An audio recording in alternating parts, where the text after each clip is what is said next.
fun to preview and everything like you mentioned. I think we get to the point now where we can just talk about the games, and that's really, to me, the best part of it, right? Previewing these games, obviously getting to come back on Monday and going over all of them and how they all went down and the reasons why teams won or lost, because that's really what it's about here, is the win-loss record and trying to win a championship. So really excited, and I think, we're going to have another fun season with the NFL starting tomorrow. It's so close, with just over 24 hours away. It's going to be a lot of fun.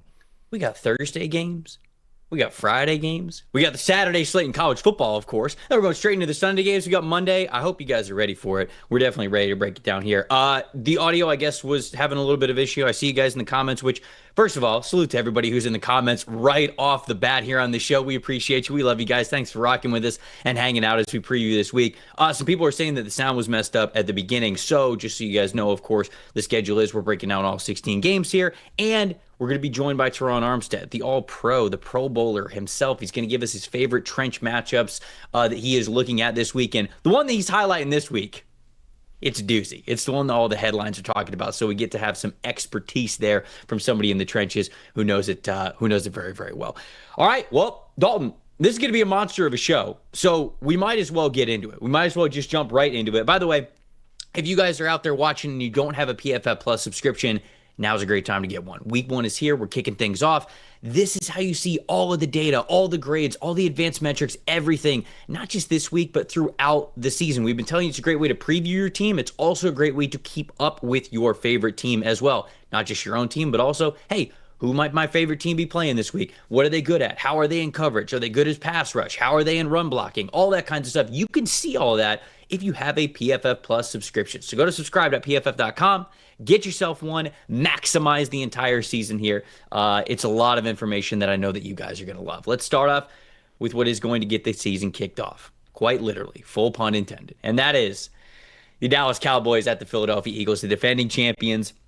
Kicking things off here, we get a divisional match, Cowboys and Eagles. I mean, it's a rivalry. There's so much on the line. It's two of the biggest fan bases in the NFL, and I'm very excited for this one. So the way that we're going to go through these preview shows is we're each going to kind of take a different side of the ball. We're going to sort of focus on one team. So Dalton, I'm going to let you kick it off here. Which side of the ball you want to focus on? Which team do you want to focus on the most when it comes to Cowboys and Eagles? What matters most for you here in this Thursday night matchup? So, I mean, there's a lot of dimension of this game from the Cowboys angle, from trading Micah Parsons to the run defense struggling and needing to just keep themselves in this game. And I think one thing that could help them, I think the most beneficial thing that's happened to the Cowboys this offseason was trading for George Pickens. And I think what that does, more so than Pickens himself being a deep threat, which he's going to get his shots throughout the season, it opens everything else up for CeeDee Lamb, and it creates space for Dak Prescott underneath. I think there's actually multiple factors in this. Pickens creating space, taking safeties off the top of the defense, Jake Ferguson being healthy as well, CeeDee Lamb getting more separation with defenses not solely focusing on him. And I think where Dak's going to have to attack this defense is in the intermediate areas of the field, 10 to 19 yards, right? When you talk about the Eagles running those two high shell looks with their safeties, they were the best team in football last year covering deep passes. And with the way, that their defense was structured, the linebackers are fantastic, Cooper DeJean in the slot, they were the best team in football covering under 10 yards also in the passing game, right? It's that intermediate area of the field. Not that they weren't good. They still had the 6th best intermediate coverage grade in the NFL, but they were at least more normal. And that's where Vic Fangio in those tight windows in the intermediate levels of the field, that's where he makes you attack. The problem for Dak Prescott last year was he was the worst intermediate passer in the NFL. 45.7 intermediate passing grade, Trev. That was almost 10 points lower than any other quarterback in the league, right? Because that's what you're getting last year with no other vertical threat, and CeeDee Lamb with all the attention to him throughout these defenses, especially zone defenses, the windows were just too tight for Prescott to make throws. You see it down there, 17.5% turnover-worthy play rate. More than 1 out of 6 throws in the intermediate range were a turnover-worthy play for Dak Prescott last year. But again, he struggled with accuracy. They struggled to run the football, and they didn't have a second vertical threat. That's when this offense works its best. And I'm not saying here that George Pickens is going to be the guy that tees off, because I don't think that's the case. I think the Eagles are going to feel like they can leave 6 in the box. They can leave their safeties back. If they need to drop Zach Bond or Jahad Campbell down to the edge to help stop the run and stop things up front, then they feel good about that. But I don't think they're going to drop safeties down. They're going to stay in quarters. They're going to stay in their cover 6 looks that Vic Fangio loves so much. And Dak Prescott's going to have to work underneath and and manufacture offense, but he's got to be better in that intermediate area of the field this year, especially against this team. But he's got the opportunity to do that with Pickens as a deep threat, with Jake Ferguson healthy, with CeeDee Lamb hopefully open more often than he was last year because there's more threats around CeeDee now.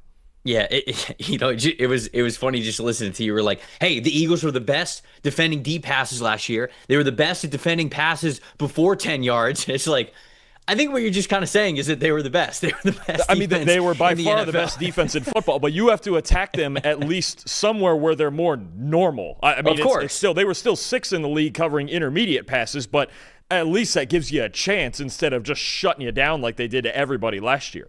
Normally, we're going to sort of switch sides of the ball and talk about a little bit of different things. But to be honest with you, we talked ad nauseum about the Cowboys can't defend the run and the Eagles are really good at rushing the football. And so, like, if you're going to point to something on that other matchup there, we've talked about that a ton. So I didn't want to bring that back up. I mean, that is a major focal point, right? If the Cowboys are going to be, if they're going to look like a bottom 5 run defense team like they did last year, Philly's going to win this game and it's going to be no contest. But I think what you brought up is where the game could get close. Dak Prescott attacking the intermediate middle of the field. I agree. That's an area that they have to take advantage of. And I'm just wondering, are the Eagles going to be as good defending the deep pass or as they were last season? Now, I think the obvious is probably no. And that's no slight to the Philadelphia Eagles this year. It's really just giving their respect that last year deserves with how good they were at defending deep passes. On passes of 20 or more yards, they had an 86.5 coverage grade. That was by far, almost by 20 grade points, the highest in the NFL. So they weren't just the best, they were the best by a mile. And the reason why is because not only did they not allow a lot of completions and explosive plays, they were great on the ball as well. 12 interceptions. When quarterbacks were throwing deep, they were taking away the football, and then 7 dropped interceptions as well.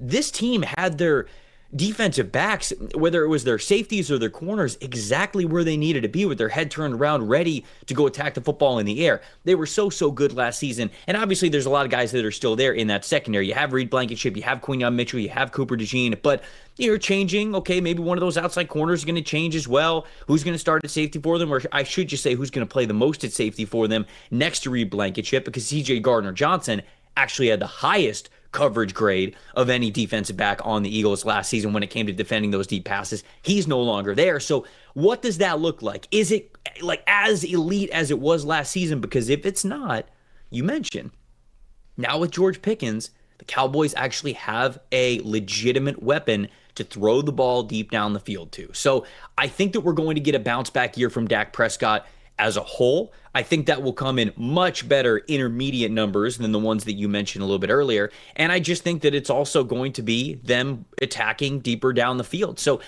can this sort of new secondary, at least in a couple of spots, be as cohesive and as dangerous with takeaways as it was last year? Or are the Cowboys going to be able to capitalize there? Because to me, if the Cowboys are going to win this game, it's going to basically be a shootout. Like, I think it's going to have to be they're winning 34-31, and we'll get to our score predictions in a second. But that's the only way I see the Cowboys winning this game, because I don't really see this run defense being that much better than what it was last season. You're hoping that it's marginally better, creeping towards average, as you say. But the Eagles are just so damn good at what they do up front. The offensive line is still just as good as it was last year. They still have Saquon Barkley. They still have Jalen Hurts. That offense is going to be tough to stop. The only way the Cowboys have a chance, in my opinion, is if they're running up that scoreboard to keep pace with them. And if they're going to do that, they're going to have to attack deep. Yeah, and that's the funny part about it, is the way the Eagles will want to dominate this game is not getting into a shootout. Like, now, maybe by some consequence they will score 35 points or something in that range, but they actually want to control the game. They want to control time of possession. Obviously, the explosive runs with Saquon Barkley too, but that's, like you mentioned, the most vulnerable part of this Cowboys team is the run defense. I mean, they've got Kenny Clark in back from the Micah Parsons trade, but I don't know that that's a difference maker, right? We've talked about he's had a 62 or lower run defense grade in 4 straight seasons. It's better than what they have already, but that's not saying a whole lot for a team that tied for the second worst run D grade in the league. So that's really going to be the first thing. If the run game gets away from them and the Eagles walk in here and run for 250 yards, then this game's basically over before it starts. If it stays tight, then Prescott has a chance with a better, healthier set of weapons. Stavros in the chat saying Donovan Ezraku going to lead the Cowboys to a cover this week. Would love to see it.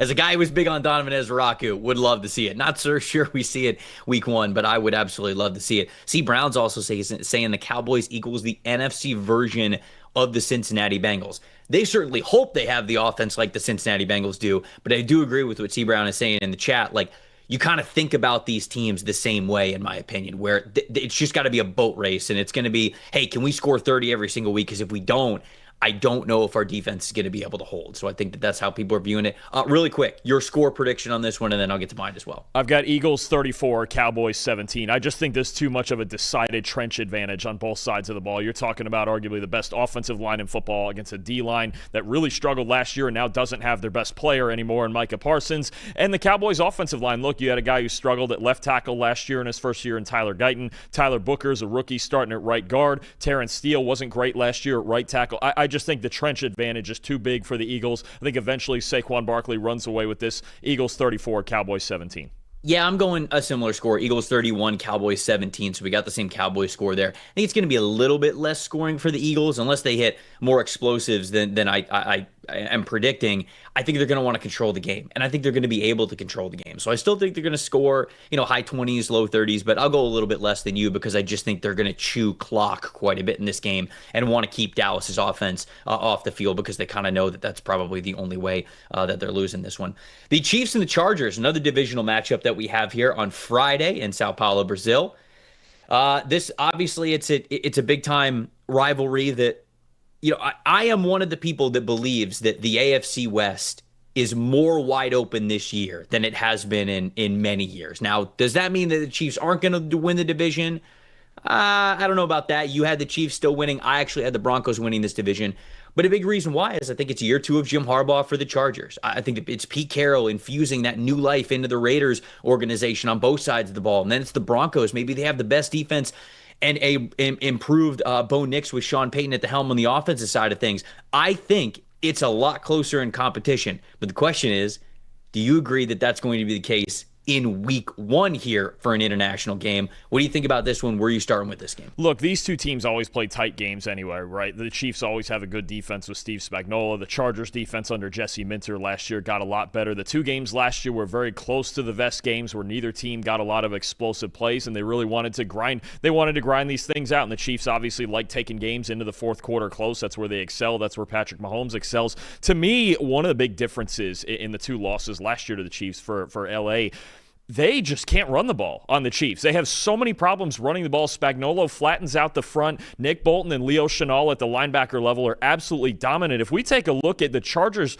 running the ball against the Chiefs last year as a team, 50 rushing grade, a 50 rushing grade, which when you look at, when you're getting that low and you rush, that's just horrible when you look at that. 3.1 yards per carry last year rushing against the Chiefs, 0.5 yards before contact per carry. They're getting nowhere before these backs are getting touched. 59.2 run blocking grade, only 3 explosive runs across the 2 games. Their longest run in either game was 12 yards. So you look at this Chargers team and you're asking and Steve Spagnuolo is not the defensive coordinator that you want to ask your quarterback to go, oh, hey, carry us. Because there's too many looks, there's too many blitzes, there's too many disguises, changes in coverage, too much talent on that defense and the shifting parts and all the talent in the secondary. You can't just ask your quarterback to go in there and beat Steve Spagnuolo. The Chargers have to run the ball better, and the problem is they're already down their best offensive lineman, Rashawn Slater, who was the second highest graded tackle in the league last year. You're moving Joe Alt to the left side, which he can capably play. We know that. We saw it in his college days. Trey Pipkins at right tackle. So the offensive line is already, without Slater, worse than it was last year. And you're talking about, okay, I've got a rookie in a Marion Hampton, and I've got Najee Harris as the other back who just got cleared to practice fully 2 days ago, and this on a Monday, and this game's on Friday. So I don't really know, unless Hampton just goes in there and he's Superman. The Chargers couldn't run the ball last year on Kansas City. I'm not entirely sure at all, I should say, that they're going to be able to do it this year. If Justin Herbert has to carry them, this is such a difficult assignment, and it's the reason the Chiefs just keep holding the Chargers to 20 points or less, because there just isn't enough balance. That's the part I'm looking to see. Is there any chance the Chargers are going to be able to run the ball in this game on Kansas City? I think so. I really do. The chat's pointing this out, and I agree with them. It's a new running back room there with the Chargers. They needed new life in there. It's Najee Harris, who, okay, Najee Harris, maybe not the most dynamic running back in the NFL, but somebody who's consistent for you. And then you got Omari and Hampton, who I have a lot of faith in to be able to come in and be successful right away when it comes to either missed tackles forced per attempt or yards after contact. I know that Najee Harris was good at that as well. So I agree with you. I'm worried. Worried may be too strong of a word. Cautious, maybe with the Chargers offensive line, but still, Jim Harbaugh, he knows offensive line. He knows the offensive game plan and style that they need to have in order to be close and even win this game. And so I think they're going to be all right. And to sort of go along with that conversation, what I'm really looking for is, I think that we have talked about the Chiefs and their desire to be a more explosive passing offense over the last couple of years, but specifically last year and this offseason, we talked a lot about it. I think Xavier Worthy, they added for that reason. Hollywood Brown, of course, they added for that reason. I think that they were going to push the ball deeper down the field with Rashee Rice when he gets back. Obviously, he's missing the first 6 games, but I think that's also going to be the fundamental change with Travis Kelce as well. I know he's getting a little bit older, but Kelce seems to be more motivated than he was last year. And I believe he said this, I can't remember if it was on his own podcast or wherever it was, but he kind of talked about how he maybe wasn't as focused as he had been in years past. And I think that he knows he doesn't have many years left in the NFL. And I think this is going to be a hyper-focused year from Travis Kelce, specifically towards what the Chiefs' goal is going to be. And I think that they've been getting faster.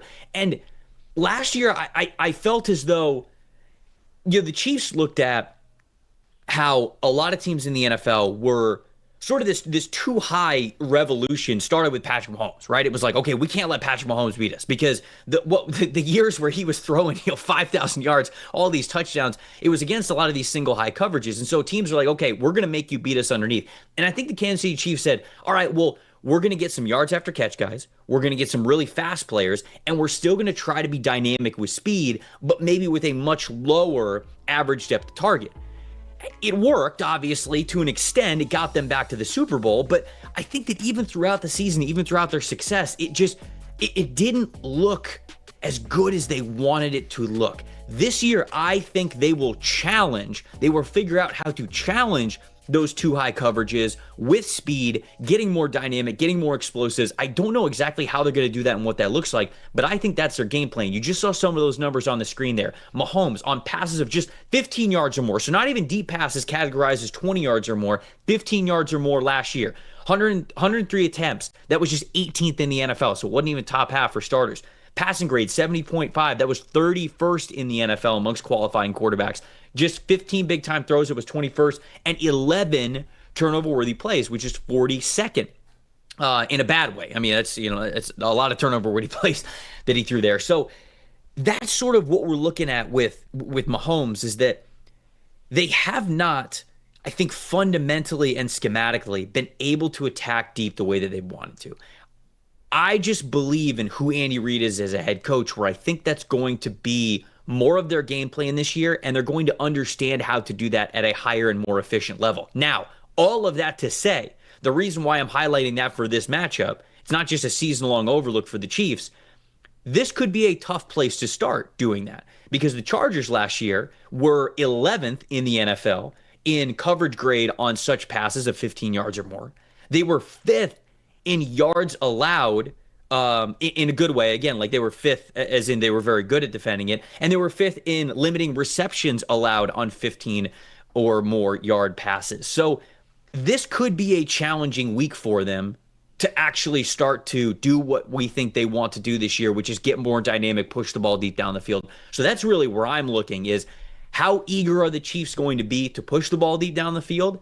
And how good are the Chargers going to be at defending it, because they were pretty dang good at it last season? Yeah, I don't think they should be too eager this week. This is something we're going to look at throughout the season with the Chiefs, especially once Rashee Rice's suspension is done in Week 7. But I think what you're talking about here is Jesse Minter, and the best thing that he brought to this Chargers defense in his first year as defense coordinator was preventing explosive passes, right? The first thing about a defense in the NFL is you have to just keep yourself in the game. The Chargers do that as well as anybody, especially with the dynamic group of safeties they have Derwin James, Alohi Gilman, some other guys behind him, Elijah Molden, Tony Jefferson. They've got really good players back there at safety that they can rotate and give any assignment that they want. So that really helps to prevent those explosive passes. So I think in this game, you'll see more of the same from the Chiefs, working underneath, not forcing the ball deep into a secondary that prevents deep completions so well. But for the last 3 years, that's played into the Chiefs' hands anyway. They've made 3 straight Super Bowls basically running a paper cuts offense. So I don't think it's uncomfortable for them. You're right. We'll be curious to see if there's more looks. Hollywood Brown healthy, maybe for a full season. Xavier Worthy in year 2. There is more speed on this offense this year, and then we'll wait and see later in the year when Rashee Rice gets back and how that plays into the fold. But I think in this game, the Chiefs probably stick to the comfort zone and still go, okay, let's manufacture offense. And look, they've been the more physical team than the Chargers the last couple of games they've played them as well. Jacobo in the chat says, key will be the Chiefs' pass rush, weaker compared to last year, which will afford Herbert more time to operate in a shootout. Pickle says it's going to be a defensive game, 20-10 Chiefs. The Chargers sleeper secondary should keep it close, but Spags will cook up some schemes to pressure Herbert, and the Chargers wide receiver room looks mediocre at best on paper. Jacob says, I think that the Chiefs defense takes a step back this season. Whether or not the Chargers offense can be good enough to exploit that is what is up in the air. And then Gerard saying Chargers 28-21 in this one. What's your score prediction, Dalton? I've got Chiefs 23-19. I still think they turn this into a more defensive game than Jim Harbaugh might want. I'm extremely concerned about the Rashawn Slater injury. Obviously, he's out for the year, and the adjustments that are going to have to be made on this Chargers offensive line. And I think more than anything, even more than any sort of pass protections, Chris Jones is going to get his on the inside anyway. Curious to see what Mekhi Becton looks like in that situation. But I just think the Chargers' inability to run the ball, and when they go into these games against the Chiefs, and they're the less physical team of the two, that's a problem. I think if the Chargers are going to win this game, they need a big first game out of Amarian Hampton. He's got to break a lot of tackles and get a lot of yards after contact, but I can't rely on that from a rookie in week 1 against this team. I'm taking the Chiefs 23-19. I'm going to take the Chiefs as well. A little bit more high scoring, 28-24. But now that I'm thinking about it, it feels like some of those international games are sometimes tough with the field that they play on. So I wonder if I should have just gone with a lower score anyways. But I will say the Chiefs in a close game on Friday night still get it done. The Tampa Bay Buccaneers and the Atlanta Falcons is where we start for the Sunday slate at 1 p.m. Where are we starting with this one, Dalton? Another divisional matchup, an exciting one. We get to see Michael Penix in this offense for the first time, and then the Buccaneers, on their quest for a 5th division title in a row. What are you talking about here in this one to start us off? This is definitely one of the hardest games both to read, and it was one of the hardest games for me to pick. I think it's as much of a coin flip game as any. The Bucs are favored, but they're on the road in Atlanta. Atlanta's offense looked really good the last 3 games with Michael Penix at quarterback, but both teams dealing with key injuries as well. The Bucs have a slew of them. Tristan Wirfs, Chris Godwin, Jalen McMillan. The offense is a little bit hampered. Rachaad White just recently got back from a groin injury. He suffered in the preseason, so the Bucs running a little bit short-handed, and then the Falcons even losing the right tackle Caleb McGarry for the entire season. That's a big problem as well. Jalen Walker's been dealing with an injury. He just recently started practicing again. So I think you have 2 teams that are a little bit banged up already before the season even starts, and the games between these two, as well as anybody, Trevor, they always get a little bit weird as well. We don't know where sometimes they're super high scoring for seemingly no reason at all. Sometimes they're physical and they grind it out. Comes down to the last minute. There was a first game last year that went to overtime. So it's a very, very hard game to read, but the one thing I'm looking for on the Tampa Bay side is all season, and in the 2 games against the Falcons specifically even more so, the Bucs struggled last year to cover over the middle of the field between the numbers. 25th in the NFL in coverage grade between the numbers. 31st in EPA per pass allowed. Last in passer rating allowed. The combination of, Levante David getting a little bit older. Servassier Dennis didn't play either of these games at linebacker against the Falcons. He suffered a season-ending injury. I think it was week 4 or 5. Antoine Winfield struggled and had injuries last year. Jordan Whitehead struggled last year at safety, and now it's Tyke Smith back there.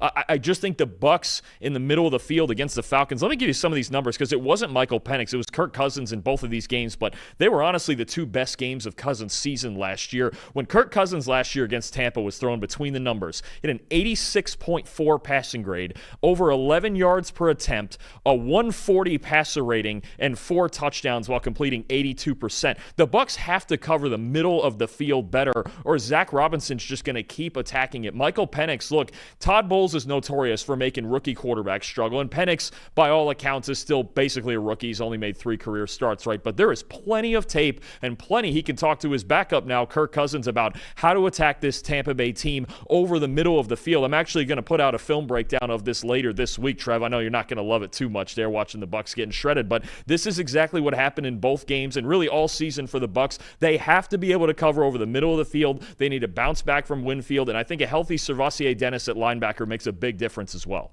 Yeah, there's a couple of players that are really key in this game. You mentioned Servassier Dennis is one of them. You talked about, covering over the middle of the field. I wonder if Kyle Pitts is obviously big in this game, right? There's always the potential of Kyle Pitts, but I think this is a matchup that they could definitely exploit. I think Darnell Mooney as well, who is day-to-day with a shoulder injury going into week 1. Now, he could play, but I think he's pretty big for this team as well, because we know Drake London is going to eat, right? I don't think that's a worry. I mean, he's going to get double-digit targets, and he's probably going to get his, but can anybody else around him take advantage of the Bucs defense? You mentioned over the middle, and maybe they're a little bit better over the middle just because Antoine Winfield Jr. is going to be better this year than he was last year. He was dealing with injuries. He's an all-pro type of a player, which sort of goes into this statistic. The Bucs defense, 30th in the NFL versus deep passes of 20 or more yards in 2024. They just had a 26.6 coverage grade. Now, again, the safety spot next to Antoine Winfield Jr. was an issue. Antoine Winfield Jr. himself was an issue. Helping over the middle of the field at the linebacker level was an issue that all goes into this, that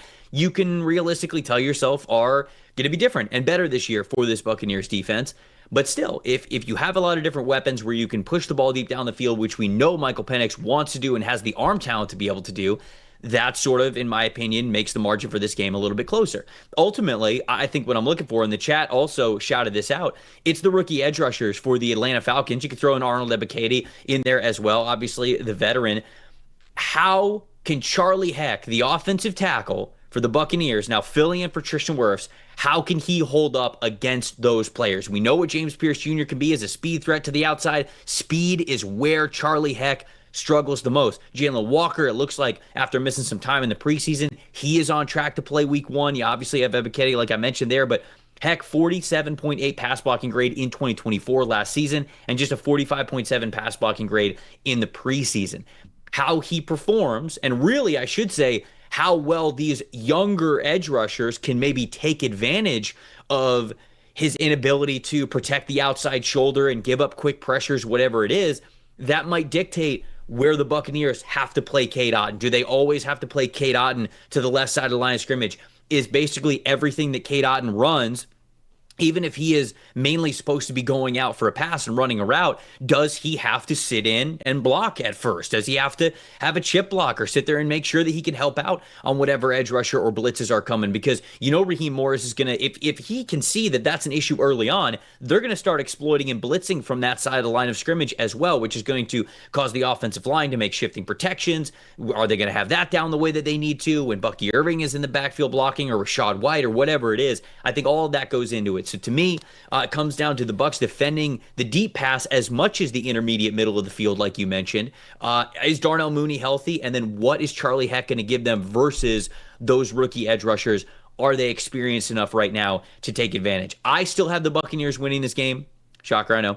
I have them winning 30-21. I'm just not so sure the Falcons defense, which is a young defense that I like moving forward, I don't know if they're going to be on their P's and Q's as much as they need to stop what should be still a dynamic Buccaneers passing attack and just overall offense. And so the Falcons, I think, are going to give them a run for their money as well. I have 30-21 as my score here, but I could absolutely see something like 30-27. Ultimately, though, I think the Bucs offense is just a little bit more consistent than the Falcons is right out of the gate, and I'll say Tampa wins this game. What about you? I'm just shocked nowhere in that rant did you say how the heck is he going to do it. That's just you missed. I was leaving that for you. I was leaving that for you because I knew that you would want to do that. Well, you are okay. That's fine. You want to save me all the fun puns? That's fine. I'm very split on this game. I settled in on I'm going with the home team. I'm taking Atlanta 27-24. I think these Bucs injuries, especially like you just mentioned, the Tristan Wirfs injury, that's a problem. And look, this is a Falcons pass rush that struggled last year, but I'm curious to see it. Like you mentioned, Jalen Walker, James Pierce Jr. against Charlie Heck on that left side of the offensive line. And the other thing we have to mention, too, is the Bucs struggle in the interior. A guy that I spotlight in these matchups against Atlanta, Kalijah Cansey, right? When you're talking about Chris Lindstrom and Matt Bergeron and the way they can block these outside zone schemes, that's usually the guy they're trying to attack. He's got to be better in this game because Atlanta's still going to try to control it with Bijan Robinson, Tyler Algier in this run game as well. But I've got Atlanta 27-24.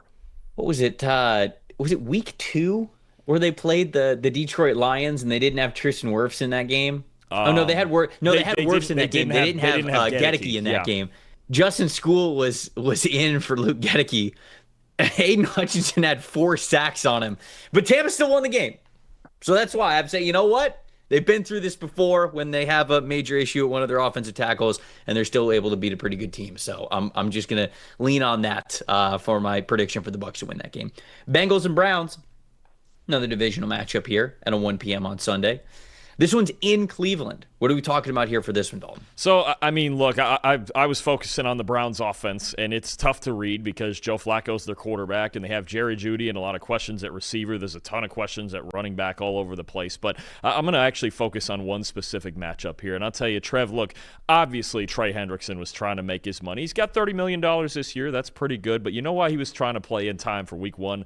Because he really loves playing the Cleveland Browns and what they have going on at left tackle there. His last 4 games over the last 2 years. Again, look at this over the last 4 games. 89 pass rush grade, 21 pressures, 5 sacks, 27% pass rush win rate. I did not put this up intentionally just to make our producer Tyler worry about it, but this is just absolute dominance. And now you're talking about it. Look, it's been a slew of different left tackles over the last couple of years for the Browns. Right now it's going to be DeJuan Jones, who had a 57.6 pass block grade last year. Even in college, he wasn't naturally a left tackle. He played the right tackle spot at Ohio State. Right now he's kind of being pressed into playing left tackle because they have nobody else. And Trey Hendrickson always lines up over that blind side. He's going to be in Joe Flacco's back pocket a lot. I think DeJuan Jones has got one of the toughest assignments in football this week. And the problem is, if Joe Flacco's under pressure, look, he's 40 years old. He's a statue at this point. He's not moving off that spot. Under pressure last year had a 35 passing grade. That was one of the worst marks in football. So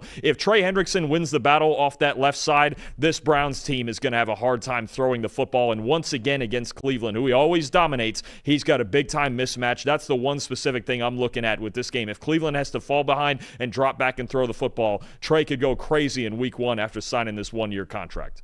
A Pixel in the chat was asking, don't the Bengals usually struggle in Cleveland? I was just looking up the record just overall. The Bengals have beaten the Browns in 4 of their last 5 meetings. The one that Cleveland did win, they were at home. That was in 2023. But I did not realize this. From 2018 to 2022, the Browns beat the Bengals 8 out of 9 times. Well, they can't block him. I mean, that's the one concern always with the Bengals is how in the world they can't block Myles Garrett either. That's the same thing the other way. They don't have any answer for Myles Garrett, and the defensive line is just a huge problem. It's a kryptonite for the Bengals because they just haven't been able to block anybody for that amount of time. I just, that's winning 8 out of 9. I had no idea that it was that bad. But okay, so the chat's been pointing this out. The Bengals' offensive line in general going up against the Browns' defensive line. You mentioned Myles Garrett. We love Mason Graham as well. Now, it's his first game in the NFL, in a regular season game in the NFL, so I don't know if he's going to light the world on fire or everything, but we love what Mason Graham was able to do over the last couple of seasons at Michigan. He's now slotted to be their defensive tackle there. He certainly knows how to get in the backfield and win from the interior. The Bengals, 123 pressures from their interior in 2014. That was 30th in the NFL. They had just a 57.7 pass blocking grade. We talked about that a lot this offseason. They added Dylan Fairchild. They added Lucas Patrick as well to play one of those guard spots. And so somebody's got to figure it out. They still got Ted Karras at center. But I'll say, it's got to be a big year for the offensive tackles as well, right? Orlando Brown has been fine for them. And I think that Orlando Brown, maybe we might be able to... Maybe we would have, is probably the way that I should say this. We would have critiqued him a little bit more over the last couple of seasons had the interior offensive line not been as poor as it was in Cincinnati. But to me, we've also got to see the best year here from Orlando Brown Jr. and Amarius Mims. These offensive tackles have to play well. And, specifically, of course, going up against a guy like Myles Garrett. I mean, he could just be an absolute game wrecker against you. So it's got to be a great year from those offensive tackles. We talk a lot about the interior, and that is my point of emphasis in this game, because if the interior guys can hold up just a little bit, the offense is too potent. I mean, there's too many weapons for Joe Burrow to throw to. We've seen this so many times in years past. I mean, they started slow out of the gate last year, which it feels like Cincinnati always does. And then at the end of the season, it was like they were the team that nobody wanted to play because it felt like nobody could stop them. They got the Triple Crown winner in Jamar Chase and re-signed T. Higgins as well coming back. So this should still be a very potent offense if the offensive line could just hold up a little bit better, specifically on the interior. But I wanted to mention the offensive tackles as well because that really matters for this game specifically. So do we see that? The fruits of their changes along the interior offensive line, do they get to enjoy those here? Ultimately, what's the score, Dalton? What are we going with? I think we do see that. I have the Bengals 23-13. I don't think they're going to go in there and light it up because, like you mentioned, the Browns always just give them issues with Myles Garrett and that defensive line. But I think you could argue the Bengals have the most must-win game, actually, of Week 1. And I know it's weird to say must-win in Week 1, but they need to get off to a better start. They've got Cincinnati this week, they've got Cleveland this week and Jacksonville next week. And then after that, the schedule gets a lot tougher. They need to start 1-0, if not 2-0, I think, to really get where they need to be. This is a must-win for them, and I think they're going to get it done 23-13. Yeah, Bengals schedule first 10 weeks here.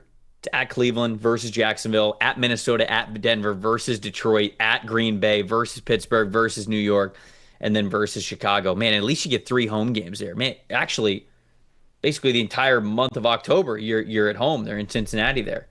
Whew, it gets tough at the end, though. Baltimore, Buffalo, Baltimore. They need in November and December. That's tough. If there's a team, and they haven't done it in a long time, if there's a team that needs to start 2-0, it's the Cincinnati Bengals. And God, when's the last time the Bengals started 2-0? Oh, because what is it? They've lost 11 out of 12 in the last week 1 or 2. Aren't they like 1-11 under Zach Taylor in week 1? Okay, they were 0-2 last year. They were 0-2 in 2023. They were 0-2 in 2022. They were 1-2 in 2021. They were 0-2 in 2020. My goodness. 0-2 in 2019, because of course they got Joe Burrow. Here it is. 2018. You got to go back to 2018.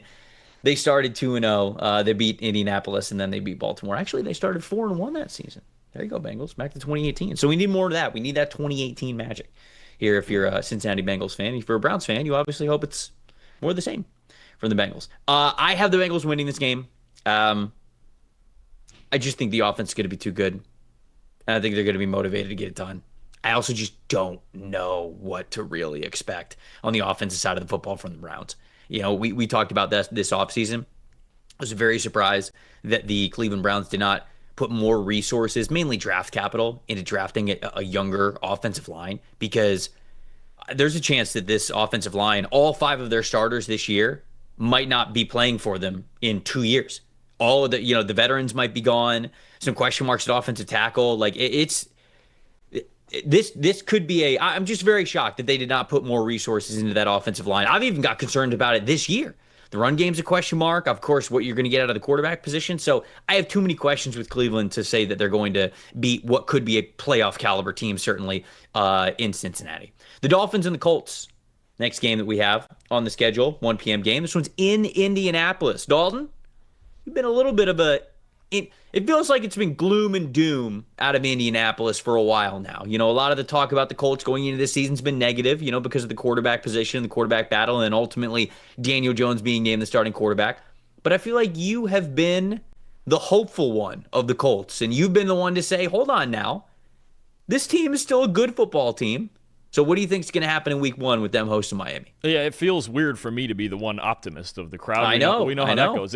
We're getting, it's week 1. We gotta bring the spirits up just a little bit, and then by week 3 I'll be back to where I usually am. But no, I think, look, I'm going to look at this Colts offense, and it really is one of the most fascinating stories, I think, all the way around of week 1. You've got, first of all, if you want a great strength-on-strength matchup, this Colts offensive line with Bernard Ryman and Quentin Nelson against what's actually low-key a very loaded defensive line for the Dolphins, right? You're talking about Zach Sealer, Kenneth Grant, Chop Robinson, Jalen Phillips, Bradley Chubb. This is a bear to block these guys, and I think the Colts offensive line versus the Dolphins D-line is a great matchup. The mystery surrounding Daniel Jones and if he can actually run this offense in the regular season, starters on starters, and then the matchup that I'm looking for that I think works the most to the Colts' advantage is their weapons, and it's a very talented group of weapons, right? Michael Pittman, Alec Pierce, Josh Downs, A.D. Mitchell, Tyler Warren, and then even in the backfield with Jonathan Taylor and DJ Giddens and those guys back there running the ball. But those weapons against what we've talked about for a long time, especially since the Jalen Ramsey trade, this group of Dolphins cornerbacks. I have no idea what to expect from this Dolphins secondary. Obviously, they have Minkah Fitzpatrick and a couple other acquisitions at safety, but when you look at this group of corners, Trev, the guys that we're looking at, Rasul Douglas, who they just signed with, the veteran they just signed within the last couple weeks, 51.6 coverage grade last year. Storm Duck is still there from last year, 54.8. Jack Jones they got from the Raiders, 52.9 in Vegas last year. Jason Marshall, a fifth-round rookie from Gator Great, Jason Marshall, fifth-round rookie from Florida. He's going to be their starting nickel, okay? Trev, he played almost 2,200 snaps at Florida over 4 years as an outside corner. He played 62 snaps in the slot his entire career at Florida. And now I never thought he was a nickel. Never, at any point in time. Well, he doesn't have the body type for it. He doesn't have the movement for it. I was so floored when they were like, yeah, Jason Marshall Jr. is playing well in the nickel. He might get that starting job. I was like, are we talking about the same guy? So he is their starting nickel, and I actually think that's the most interesting guy out of all of this because I think the two guys that benefit the most, at least statistically, from Daniel Jones starting instead of Richardson, one is Tyler Warren. I think that the Colts showed in the preseason Tyler Warren's going to be featured heavily in this offense, and Shane Steichen wants to get the RPO game going. And the other guy is Josh Downs. Now, right now, I think he's questionable to play. He's got an injury. They're hoping that he can play this Sunday. That would be a big loss if he doesn't, but I think Tyler Warren in Josh Downs in the RPO game, especially Downs working in the slot potentially against Jason Marshall, that's really going to be a huge matchup to watch because I think those are going to be Jones's really his go-to targets. Not that Pittman won't be, and I think Alec Pierce's production goes down a little bit with the lack of the deep ball, right? I think he's the guy that's hurt the most if you're talking especially the fantasy angle and things like that. But I think Warren and Downs are the two guys I'm looking at, especially against Marshall in the slot. But in general, the Colts have a really good set of weapons, and Daniel Jones is starting because he can at least functionally get him the football within a box, within that 15 to 20 yard box, and allow him to create yards after catch. And there's so much we've talked about. The Dolphins are the masters of creating yards after catch, right, for Tyreek Hill and Jalen Waddle, but I think that's going to be a huge stat coming out of this game. Did Daniel Jones make enough throws functionally within the offense, within the RPO game, to allow these athletes to make plays on the outside and get those yards after the catch that they can get against this secondary? You know, and sort of more to that, like why Daniel Jones was chosen as the quarterback, because you want to raise the floor of what the offense can be. You just need it on schedule more often than not. I don't think this Colts defense is getting the respect that it probably deserves. Like, yeah, they were a little up and down, especially in the secondary last season, but they made changes in the secondary, right? They've got Xavier Howard, they've got Cam Bynum, they signed Charvarius Ward, like they made their changes there. They still have Nick Cross at safety, and they still have Kenny Moore at the nickel. But up front, I mean, Grover Stewart and DeForest Buckner are great, in my opinion, as a duo on the interior. You have Kwity Paye, and then is Laiatu Latu's potential second-year breakout has to be one of the least talked about stories in the NFL this entire offseason. And I guess we're to blame there as well because we didn't talk about it as much as we should, but this is a player who had elite above 90 pass rush grades in back-to-back seasons at UCLA. I mean, he was a pass rush artist when he was with the Bruins, and you could see flashes of that last year. Now, I kind of felt like they were putting a little bit of weight on him to play a little bit stronger because, remember, like in his scouting report at UCLA, he talked about, all right, well, he's got to get a little bit stronger. He's got to defend the run a little bit better. He's just got to play with better functional play strength overall. So I think they put a little bit of extra weight on him for last year, and he was a little bit slower, and he was adjusting to that. But, dude, Laiatu Latu's a beast. How he gets into the backfield, how savvy he is with his hands, this could absolutely be a high pass rush win percentage player, one of the highest in the NFL, a double-digit sack guy, and it feels like nobody is talking about it. So, to me, the reason why you go with Daniel Jones as the quarterback is, of course, like, okay, like, who's going to run the offense a little bit better, but you go with the guy that you think has the higher floor for you if you believe your defense is going to be good behind him. I think the Colts really do believe that. That's how they're going to want to win football games this upcoming season, and that could start in week 1. That wasn't even my talking point. I was thinking about that as you were kind of talking about it there with Daniel Jones. My real talking point is, for this game, is Tyreek Hill still Tyreek Hill? Because in my opinion, this is, yes, a week 1 thing for the Miami Dolphins, but it is also just a season-long thing. I don't think this works without him.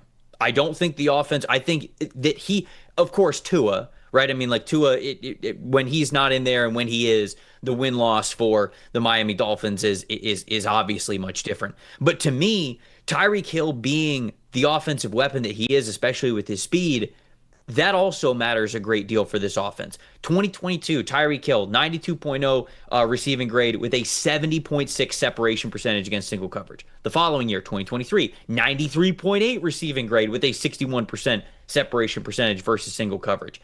Last year, 77.3 receiving grade, just a 54% separation percentage versus single coverage, which is fine. I mean, it's not the worst, but it's not the Tyreek Hill that we've watched over the last more than a half decade, almost decade now in the NFL.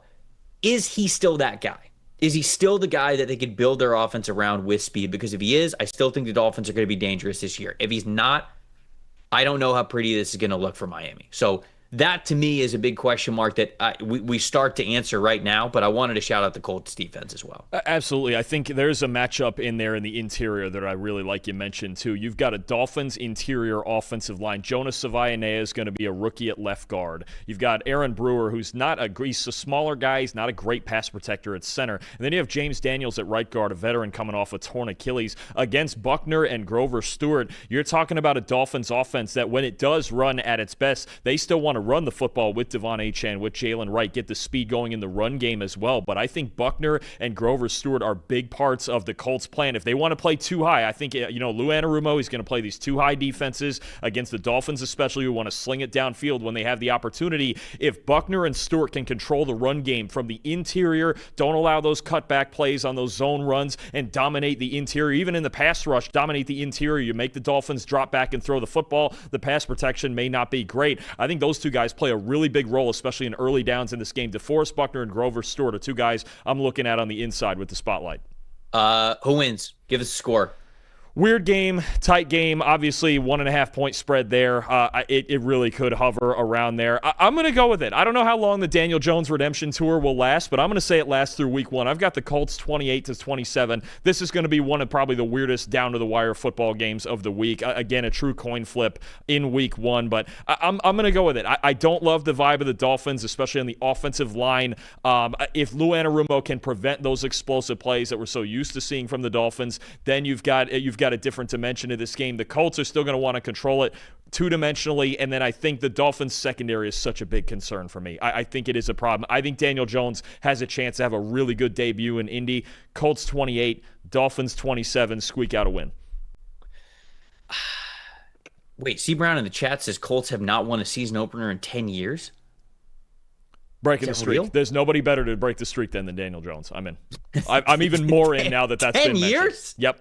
Curse breaker, Daniel Jones. Yeah, we just looked at the Bengals, and I thought that was a long time going back to 2018. Now we're going back to 2015, 2014. They didn't have Daniel Jones. What do you want me to say? Somebody's got to fact check that for us. Make sure the chat, not that, C. Brown's not a respectable and trustworthy guy, but, we got to make sure that we get fact checked here on the show. I'm going to go, I had the Dolphins winning big earlier, and honestly, my rant about the Colts defense changed my own mind right here on the show. Oh, wow. I'm going to still say the Dolphins win. I'm going to go 21-17, but I think this one's closer.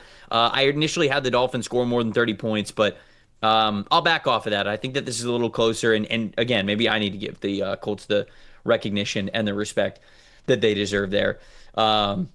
Yeah, I mean, there's some people who really like the Colts defense in the chat. Pixel saying I got Warren in fantasy. We got to let him cook. Also wants Storm Duck to cook. Wants to make sure that you respect that.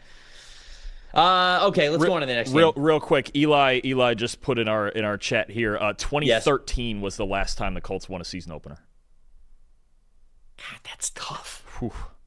Daniel Jones, nobody better to break the curse. Daniel Jones, I'm in. I'm even more in than I was before. I'm riding it.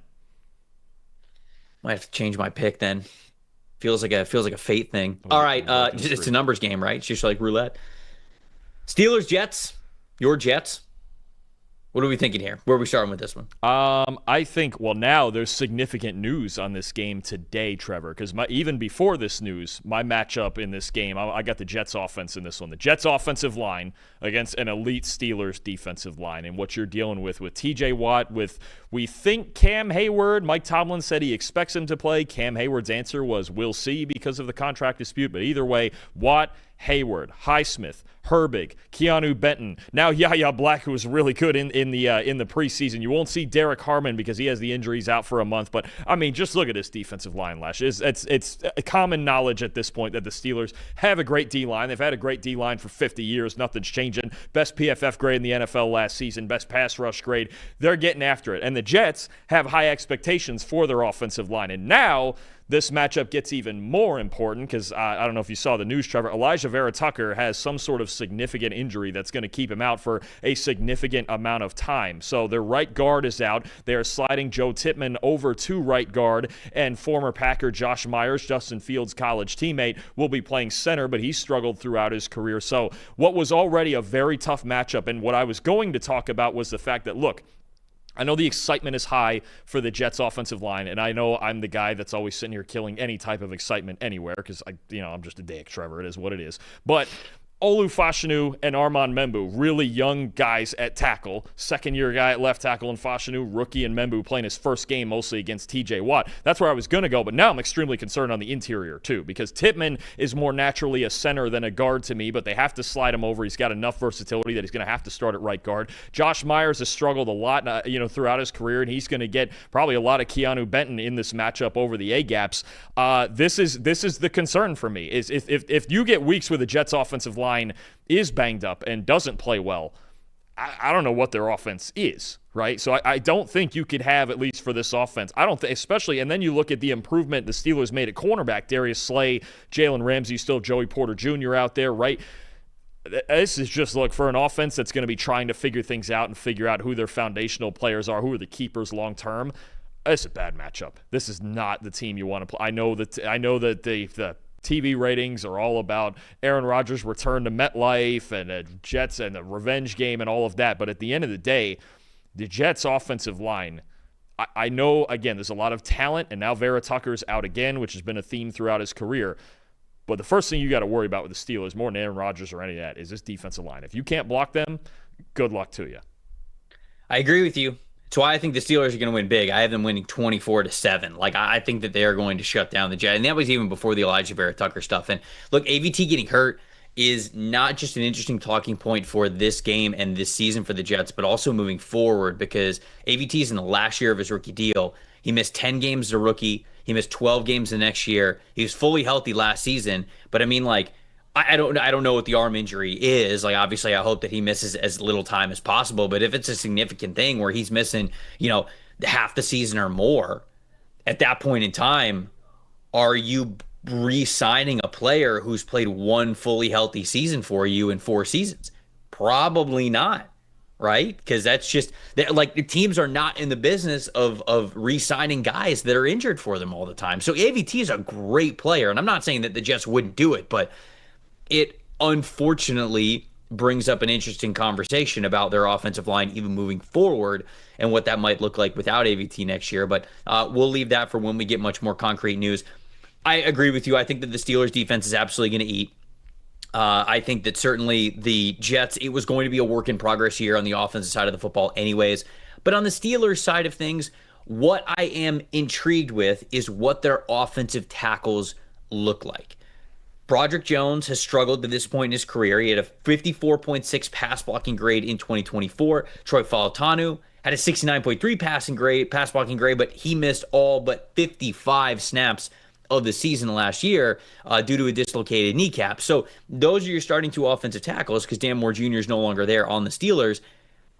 Are those guys the caliber that they need to be to protect an Aaron Rodgers that is less mobile than he's probably ever been in his career, right? Somebody who doesn't really want to hold on to the football too long, but in an offense that's got DK Metcalf, he's going to have his shot plays that he's going to want to take. Your offensive linemen and your offensive tackle specifically have to be able to hold up. And I still think this is a team that really wants to establish things on the ground. They want Aaron Rodgers to not be the high volume MVP passer, although of course they would love for him to be an MVP for them. But I don't think that's the version of Aaron Rodgers that they're getting, and they know that. They need to be a very balanced attack, and they have to have their two offensive tackles play very, very well in order to do that. So for as much as there's a lot of question marks on the Jets side of the ball on offense, on defense, you have guys that can get after the passer, whether it's Quinnen Williams or Will McDonald or Jermaine Johnson or whoever it is. Like, you have guys that can get after the passer. And so, especially if the offensive tackles for the Steelers aren't playing up to the caliber they need to,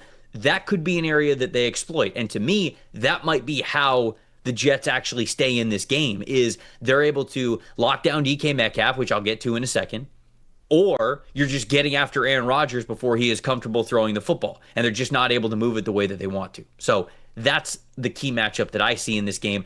I said I already I think the Steelers win big simply because I think their defense is going to be too much for the Jets offense. What do you think about a score for this game? I have a little bit tighter. I think it's an ugly, ugly defensive game both ways. I think there actually is a chance that the Jets defense could come out and play well. I do worry about them covering tight ends. It's been a problem in the past, but we'll see what adjustments Aaron Glenn makes to that. I have the Steelers 17-13 in this game. Now, the offensive line injuries means to me the Jets could score even less than that. I think it's going to be ugly, and I think for the reasons you just mentioned on the Steelers offensive line, if Jermaine Johnson and Will McDonald have good days for the Jets, they could at least keep them in the ball game, right? I think absolutely that's a possibility. And then Sauce Gardner and DK Metcalf, you mentioned it. It's a pretty good chance that Aaron Rodgers is going to have to find somebody else to step up. Calvin Austin, Roman Wilson, the backs in the backfield. Jalen Warren obviously just signed a contract extension. Caleb Johnson, they're going to want to run the football as well. So I do think there is a scenario here where the Jets defense keeps them in it for maybe even the entirety of the game.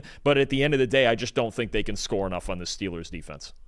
Walt says 23 points wins this game. I think a lot of people would agree Absolutely. with you. Pixel doesn't. Pixel says 30-3, the Steelers. Ooh, ouch. Okay. Bold call. Bold call on the beat down there. Feels bad. And Walt said Karen Rodgers isn't putting up 30 points. Easy, Walt. Come on. Wow. Come on. It's week one. Wow. It's week one. Walt's asking. Don't poke the bear. Don't poke the bear, because I've seen the Jets go into big games and lose 45-3. I was going to say, who's the bear, you or the Jets? No, it's Aaron. It's Aaron Rodgers. Because, of course, he would come back to MetLife and probably play the game of his life. That's probably what would actually end up happening with all that. So, listen, the only other thing I'm going to say, be careful. MetLife Stadium, questionable tackle duo. Relax. This is weird. Easy. Of course, I'm just easy now. I'm just saying. Will McDonald, Jermaine Johnson.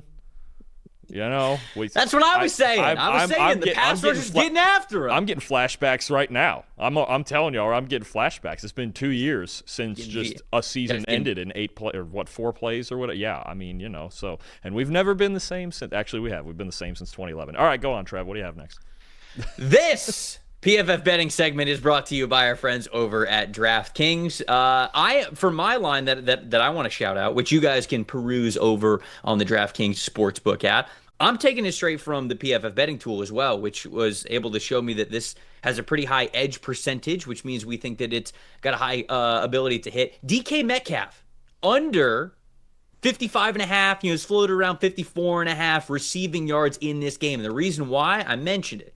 Aaron Rodgers, he's not quite the deep ball passer that he used to be, although I looked up his numbers before this. It wasn't as bad as I thought it was going to be. So he still knows how to throw the deep ball, but how often he's going to be able to throw the deep ball in this game, I don't know, because I mentioned the edge pressure that he might be facing if his offensive tackles aren't up to the challenge of some really nice speed rushers that the Jets have. Of course, the interior pressure with Quinnen Williams as well, but also Sauce Gardner, top cornerback in football over the last 3 years at defending wide receivers in single coverage situations. You know that Sauce Gardner is going to be on DK Metcalf for this game. Metcalf did not hit this mark in 4 of his last 5 games going back to last season. So I like the DK Metcalf under 54.5, 55.5, whatever it is, because the lines and the odds are subject to change, of course, but that's the one that I'm going with there. Dalton, what do you like as a bet? Quick note on that as well. DK Metcalf last year in Seattle against the Jets, 4 targets against Sauce Gardner, 1 catch for 28 yards. He got him on 1 go ball that was still pretty tight coverage, but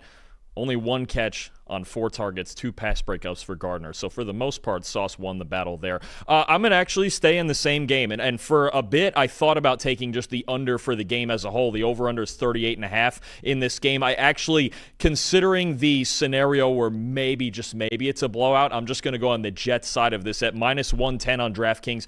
Jets under 17.5. I just think for all the reasons we've said about the Steelers' defense possibly being even better than last year, the Jets' offensive line now is shuffling around. They only have one legitimate receiver. I don't know if they're going to be able to run the ball in this game. I think 17 points is the absolute max that the Jets could get in this game, under 17.5. If the Jets have any chance of winning this game, they got to keep, I think, both teams under that. It could have to be like 13-10, but I don't see the Jets scoring more than 17. Give me the Jets under that number. If you take Dalton's bet, take my bet, then you're 2/3 of the way to a 3-leg parlay. And the parlays, that's what we're really here to talk about here today. Don't let one bad leg hurt your parlay. Parlays turn into payouts, and now even near misses won't haunt your bets. The NFL season, obviously, here as we're doing this show. DraftKings Sportsbook, an official sports betting partner of the NFL, is rewriting the rules with Ghost Leg, a new game-changing promotion that turns close calls into cold, hard cash. Best of all, it's available to all DraftKings customers. Here's how it works. You build the 3-leg pregame NFL parlay on Sunday, apply your Ghost Leg token, and if one of the leg loses, DraftKings will make it vanish. Poof, like it never even existed. And they'll pay you out in cash for the rest. Last season, over 30 million parlays were lost by a single leg. I've said this before. Hand up. I was a couple of them. This year, Ghost Leg gives those busted bets a second life. No more busted parlays that haunt you all season with Ghost Leg. The bad legs vanish. The payout doesn't. Download the DraftKings Sportsbook app and use the promo code PFF. That's promo code PFF to unlock that Ghost Leg token. The promotion that makes one bad leg disappear and pays you out in real cash. Ghost your losses. Get your payout in partnership with DraftKings Sportsbook. The crown is yours. If you got a gambling problem, call 1-800-GAMBLER. In New York, call 877-8-HOPE-NY or just text HOPE-NY 467-369. In Connecticut, help is available for problems with gambling. Call 888-789-7777 or visit ccpg.org. Please play responsibly on behalf of Boot Hill Casino and Resort in Kansas. Fees may apply in Illinois. 21 plus agent eligibility varies by jurisdiction. Void in Ontario. Opt in for single-use token. Minimum 3+ legs and -500 odds per leg. Max bet varies. If only one leg of the bet loses, the bet will settle as if only the winning legs were placed and pays out in cash based on odds when the bet was placed. See terms at sportsbook.draftkings.com/promos. On to the next preview here. Raiders, Patriots, two teams that I think people are very eager to see, right? All the changes that happened in both of these organizations over the offseason, new head coaches, Mike Vrabel, Pete Carroll, familiar faces, but new places here. What do we think about this one? Where are we starting this conversation here? I think I'm going to look on the side of the ball when the Patriots have the football, and there's questions for me, major questions in the trenches for both sides of this battle. Let's start on the Patriots offensive line that we've talked about throughout the offseason. 4 new starters on this offensive line, 2 rookies on the left side. Will Campbell and Jared Wilson is going to start at left guard, and then you've got Garrett Bradbury over from Minnesota at center, the veteran Mike Owenu at right guard, and Morgan Moses coming over from the Jets, coming off his lowest graded season, or one of his lowest graded seasons, and he was injured. He was playing hurt for a part of last year, so he could be better than last year. So, look, what in the world is this offensive line going to look like? Because you've mentioned it before, Trev. Last year, it was the worst unit in football, and that's why they replaced 4 starters and moved Owenu back into right guard where he should be, right? And we've seen him play both at times. But then you have the Raiders' defensive line. And to me, there's just as many questions here. If you look at this unit, Max Crosby didn't have a great year last year, mostly because he was battling injuries, didn't even get to finish the season.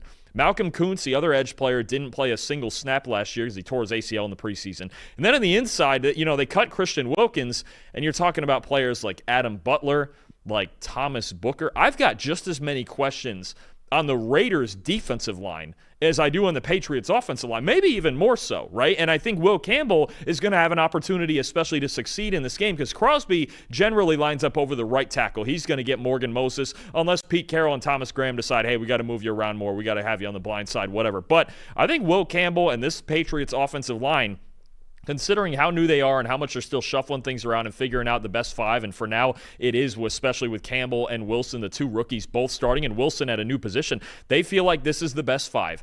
And I think they have an opportunity to go in and play a good football game against a Raiders defensive line that, yes, they have Max Crosby, and he can wreck a game anytime if he's healthy. But the rest of it, I have no idea what to expect from this Raiders. We've talked so much about the Raiders in coverage, last in coverage grade, all that stuff. The back seven we're concerned about.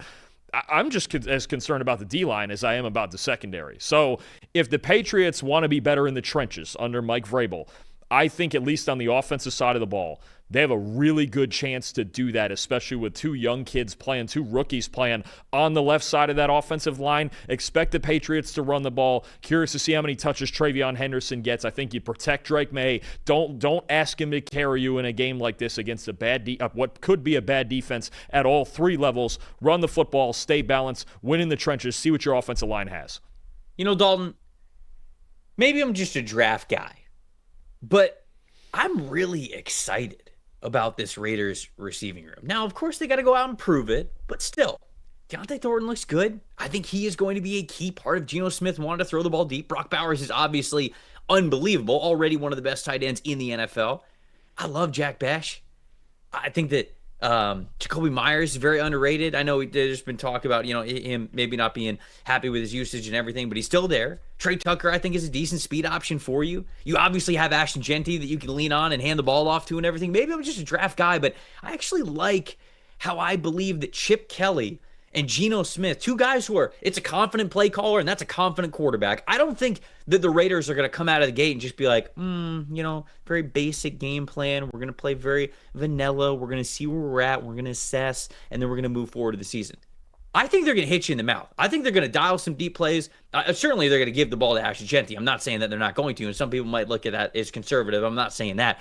But I think that this team is going to be more aggressive passing the football than a lot of people are predicting, specifically against a Patriots secondary that I have major concerns about specifically for this week because Christian Gonzalez has not practiced since July 28 with a hamstring injury. And it's still sort of up in the air. They're not saying that he's not going to play, but without Christian Gonzalez, this secondary looks like Carlton Davis, Brendan Schooler, Jalen Hawkins, Craig Woodson, Marcus Jones.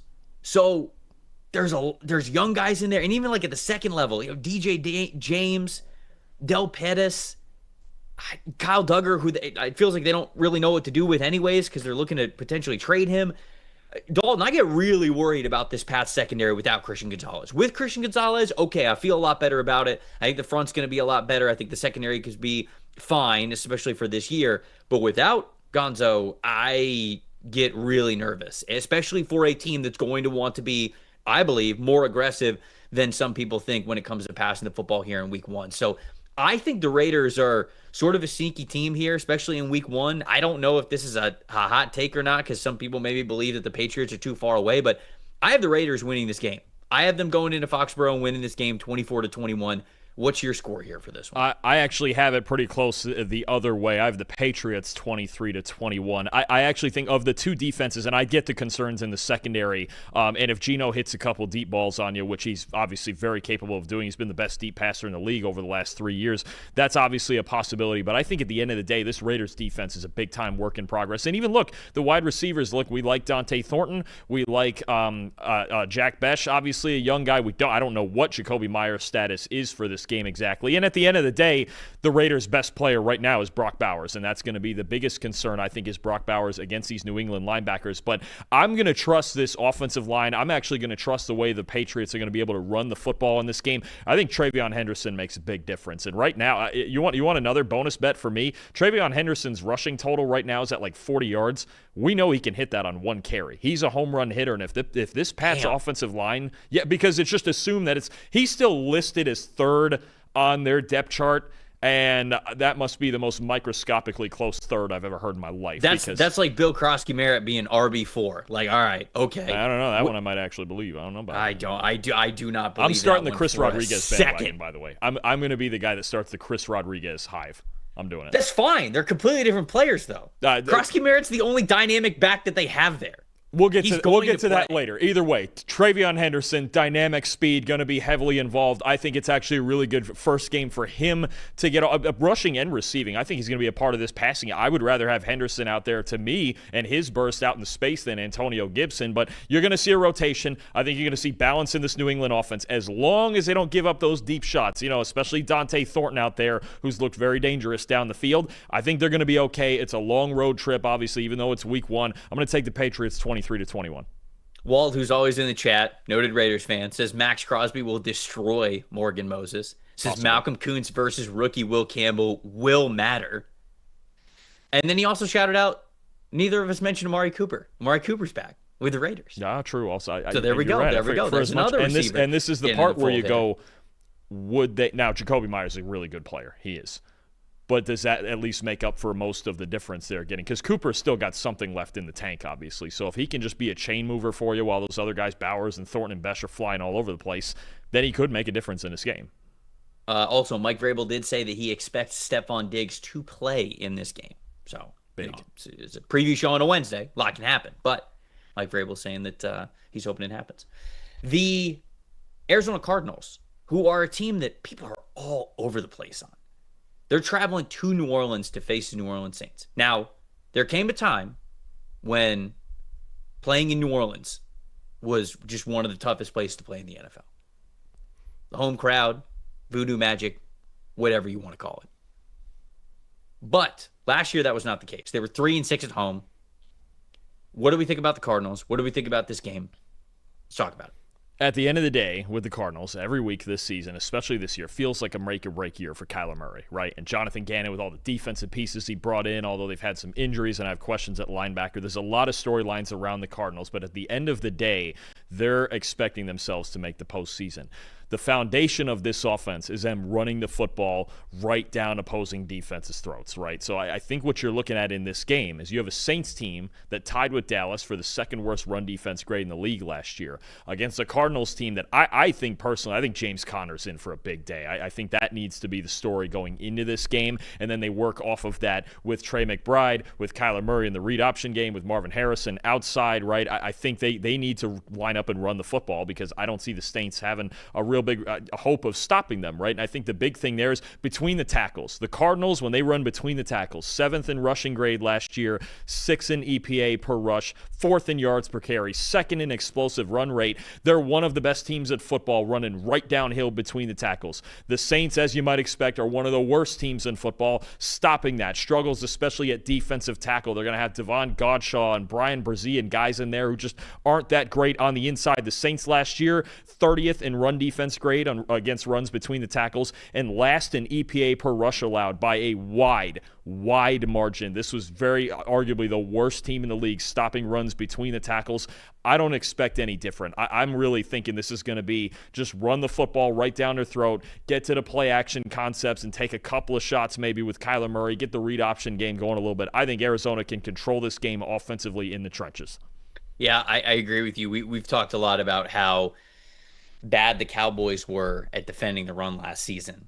The Cowboys had a 48.0 run defense grade last year.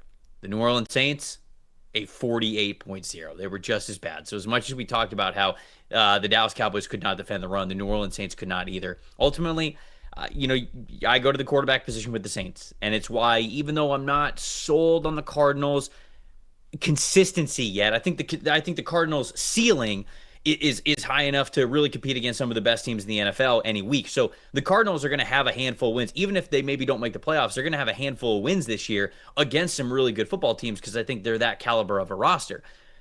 I don't think the Saints have what it takes to take advantage of the Cardinals' inconsistencies. I really don't. Spencer Rattler in 2024, Spencer Rattler, who is the starting quarterback for this team for week 1, 14 turnover-worthy plays, 6 big-time throws, a 49.4 passing grade. I just don't think it's good enough. Alvin Kamara is their starting running back, and for as much as Alvin Kamara has been fantastic in years past, I don't think he's as dynamic as he used to be. I like the receivers that they have, especially obviously when they're healthy, which they are, but I just don't think they have the quarterback to take advantage of it. They made the changes along the offensive line. I think the offensive line is going to be a little bit better, but I have the Cardinals winning this game 24-13. I think they're going to win it handily. I really do. I agree. I have the Cardinals 28-16. If there's opportunities here for this Saints offense, I think it's attacking these linebackers. Of course, as we say with any Saints game in the last 8 years, they need a big game from Alvin Kamara, both in the running and passing game. And then I think Chris Olave over the intermediate parts of the field, or even, we saw with Kellen Moore as the OC in Philly last year, go balls on the outside. I think they're going to attack these corners on the outside. The Cardinals' middle of their secondary is very good with Thompson, with Taylor Demerson, with Baker, with Garrett Williams in the slot. But Will Johnson and Max Melton on the outside are going to have some tough assignments out there with Chris Olave and Rashid Shaheed. I expect a couple of go balls to at least be attempted by the Saints offense, and if they don't complete them, then I think it kind of stagnates. I'm with you. I think the Cardinals are rolling this week. The Giants and the Commanders. I think this is a very interesting game, obviously, because it's Jaden Daniels and the Commanders coming off what was an incredible season, making it to the NFC Championship game, going up against a team that it just feels like as the offseason has gone on, people were really down about the Giants. When it came to January, are they going to keep their coaching staff? Are they going to keep the front office? They end up keeping both of them, but the vibes weren't very high, right? And people were just like, why are we keeping these guys if they're just kind of dead man walking for another year? Then things went on. Okay, decent free agent period. Brought in some guys who are going to be difference makers, or at least they hope are going to be difference makers. Had a pretty good draft. Felt good about where this team was maybe in the summer and go, okay, they might be competitive here. You look at that defensive line, what it could be there. Hopefully the offensive line's playing better. Andrew Thomas is going to be healthy. Next year, Malik Neighbors, all that good stuff. And then the preseason rolled around, and it just felt like every time the Giants were out there, they were looking good, especially at the position that mattered most, and that was quarterback. So to me, of course, a divisional matchup, a historic matchup, but one that is more exciting than maybe we would have talked about this game 3 or 4 months ago. Where do you want to start with previewing this one? I'm going to start. I think, look, we're going to talk about this darn near every week because I think it's a nightmare to block for any team. This Giants defensive line, right? And you're talking about a front four, especially in pass rush situations. The rookie Abdul Carter, Brian Burns, Kayvon Thibodeau, Dexter Lawrence. That's the four-man rush you're going to get in obvious passing situations. I think on early downs, it'll be a little bit different because it's hard to have all three of those edge players out there at the same time. Although we did even see in the preseason, there were moments, because he used to play linebacker, that Abdul Carter is effectively their third linebacker in a base defense if they go that route. But either way, you're going to see it. Look at these pass rush grades, Trev. I mean, you got Brian Burns off the edge there with an 82.9. Dexter Lawrence is just a big monster in the A-gaps. He's the best nose tackle in football. Kayvon Thibodeau got better, and maybe as part of this three-man rotation on the edge and not really getting any. There's going to be hardly anybody getting. I don't know who's getting the double teams because you just got so much talent here. And then we know Abdul Carter, the third overall pick, is a freak. And the interesting thing about this going against Jaden Daniels, there's a lot of with Abdul Carter and his versatility and what he gives you. There's so many ways you could go about this. You could just send all four of those guys. You could send the other three and have Carter. I would have, if I'm picking anybody on this Giants team to be the spy on Jaden Daniels, make sure he doesn't break the pocket and take off. That's Abdul Carter. I would give him the first crack at it. I really would. I think athletically he would be the guy that I would pick to do that. If you wanted to send four and maybe take a Micah McFadden off the field and have Okereke and Carter as your two linebackers, and I'm so curious to see what Shane Bowen does with this D-line, how many different ways he uses, especially Carter, and then how many different ways he has to use it to just slow down Jaden Daniels in any way, especially running the football. That's a fascinating matchup. And then the Commanders' offensive line is a big story. Laramie Tunsil at left tackle, your Pro Bowl left tackle now, one of the best pass protectors in football. Josh Connerly is right now listed as the starter at right tackle, so you've got two new tackles on this Commanders' offensive line. You got Brandon Coleman at left guard, who didn't play a single snap at guard last year, but he did a lot at TCU. So I think there's a lot of stories in the trenches on this side of the ball. And at the end of the day, does it come down to Jaden Daniels is protected enough? And can the Giants get enough pressure? Or there's also the other option is he does get rid of the ball very quickly, and he did in these two games against this team last year. Maybe that holds as well. But the Giants should be better in coverage also with their new acquisitions. So there's going to be, I think, this cat and mouse game up front between the Commanders O-line, the Giants D-line, and just what the Giants do to mitigate everything that Daniels does, because he's the center of the universe there in D.C. I'll go to the other side of things with what could be with the quarterback position. Now, we know that Russell Wilson's going to start at quarterback, but if you look at Russell Wilson or Jackson Dart or Jameis Winston, even Tommy DeVito, the Giants had a 97.2 passing grade on throws of 20 or more yards this preseason. That was tied for first in the NFL. They were third in total attempts on deep passes with 19, and they were first in big time throws connected on those deep passes with 9. This is what this team wants to do, not just with Malik Neighbors, but with Jalen Hyatt as well. It's just a part of their offense. They want to be a vertical pressing offense. That's why they drafted a quarterback like Jackson Dart. And I love when teams have a plan of what they want to do on offense, and they get players that actually fit that plan. Sometimes it's just it sounds so simple, right? But it does not happen as much as we would think that it would. Sometimes you go, okay, well, we're going to be this vertical pressing offense. Okay, well, we're going to get a vertical pressing wide receiver and a vertical type of quarterback, and they're going to be the starter for us. But then the backup might be like, all right, well, we want a veteran in there, but the veteran might not be conducive to the offensive game plan at all. So now you're almost sort of like running 2 different offenses when you're in practice, or you're running something that the backup is really going to struggle with. So when you look at the Giants quarterback room, you don't have that thought at all. Russell Wilson, Jackson Dart, Jameis Winston, like all of these guys, they are deep passers. They want to hit you on those deep passes. That's what they want to do. That's how they succeed really well. They've done a great job sort of building those wide receivers the same way as well. Theo Johnson, and from the tight end room, can be a vertical stretching tight end as well. This is the Giants' offensive identity, and I'm looking forward to seeing it against the Commanders specifically because Marshawn Lattimore was up and down last year. They've got a rookie in Trey Amos, who I like a lot, but it's week 1 of his rookie season. Mike Sainristil can sort of go anywhere for you. The safety room is they like to play a lot of different guys at the safety spots. But Washington was 6th in the NFL at least amount of receptions allowed of 20 or more yards last season. So they stepped up big in this area last year. Can they do that again? Especially for a team that is going to be looking to do it basically at any point in the game. Can the Commanders take away what the Giants want to do as a passing offense on that side of the ball? If they can, I think the Commanders can potentially win this game by double digits. But I actually don't think that that's going to happen. I think this game is going to be close. I thought about taking the Giants here, and if this one was in New York, I think I might have. But instead, I've got the Commanders winning this game 27-24. The defensive line is going to be ferocious, but are they going to be as cohesive as they need to be to stop a threat like Jaden Daniels? Maybe not yet. Maybe in their matchup that happens later in the season. So I got Commanders 27 and the Giants 24 in this one. Yeah, the 2 games between these two were pretty tight last year. I've got the Commanders 27-20, and I think a big one for me is that the Commanders in those games still, they found a way to have balance. They found a way to run the football. I think the option game is obviously so big when you're playing a D-line like this, and you have the option of not blocking one of those guys and just letting Jaden Daniels read that. I think it's the other way for the Giants. You really question if they're going to be able to run the football on a week-to-week basis, and even just what their offensive line looks like. It sounds like Andrew Thomas is not quite 100% healthy, even if he's playing, and this offensive line is the biggest question I have for the Giants. If they can't run the football, and Bobby Wagner and Frankie Louvo are really controlling things in the run game, and the Giants are one-dimensional, well, that one dimension, even against a defense as shaky sometimes as the Commanders is, it's tough to win like that, right? Obviously, Malik Neighbors is a supernova. He could take the game over out there on the outside, but I think the Commanders' ability to balance their offense, and I think at least with Tunsil out there and this offensive line, they don't have Sam Cosmi yet. They're not going to have him until later in the year. As long as their offensive line holds up enough and Jaden Daniels keeps his cool under pressure, which he usually does, I still like Washington in this game. It is a good football game. The Giants' D-line's a major threat, but I'm going to take the Commanders by a touchdown.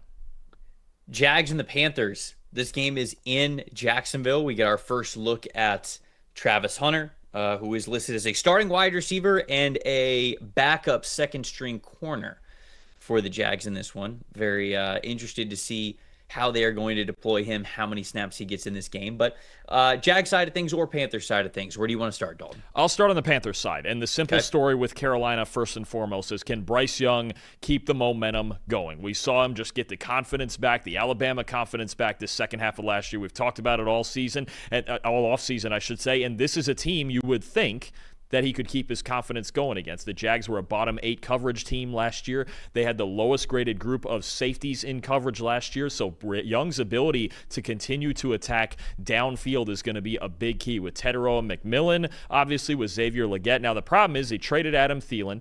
Jalen Coker's out for at least the first 4 games, and Ike Ekwonu, the left tackle, just had an appendectomy. He's going to be out for at least this game, if not longer. So there are some things working against Young here, but if you take a little, if you haven't tuned in in for the last 6 months I've been talking about this. Bryce Young, the second half of last year, was really darn good. 6th in the NFL in passing grade. 2nd, I believe, behind either Justin Herbert or Joe Burrow in big-time throws. 5th in average depth of target. We're attacking downfield. 2% turnover-worthy play rate is really good. And 2 numbers also off of that screen stick out to me.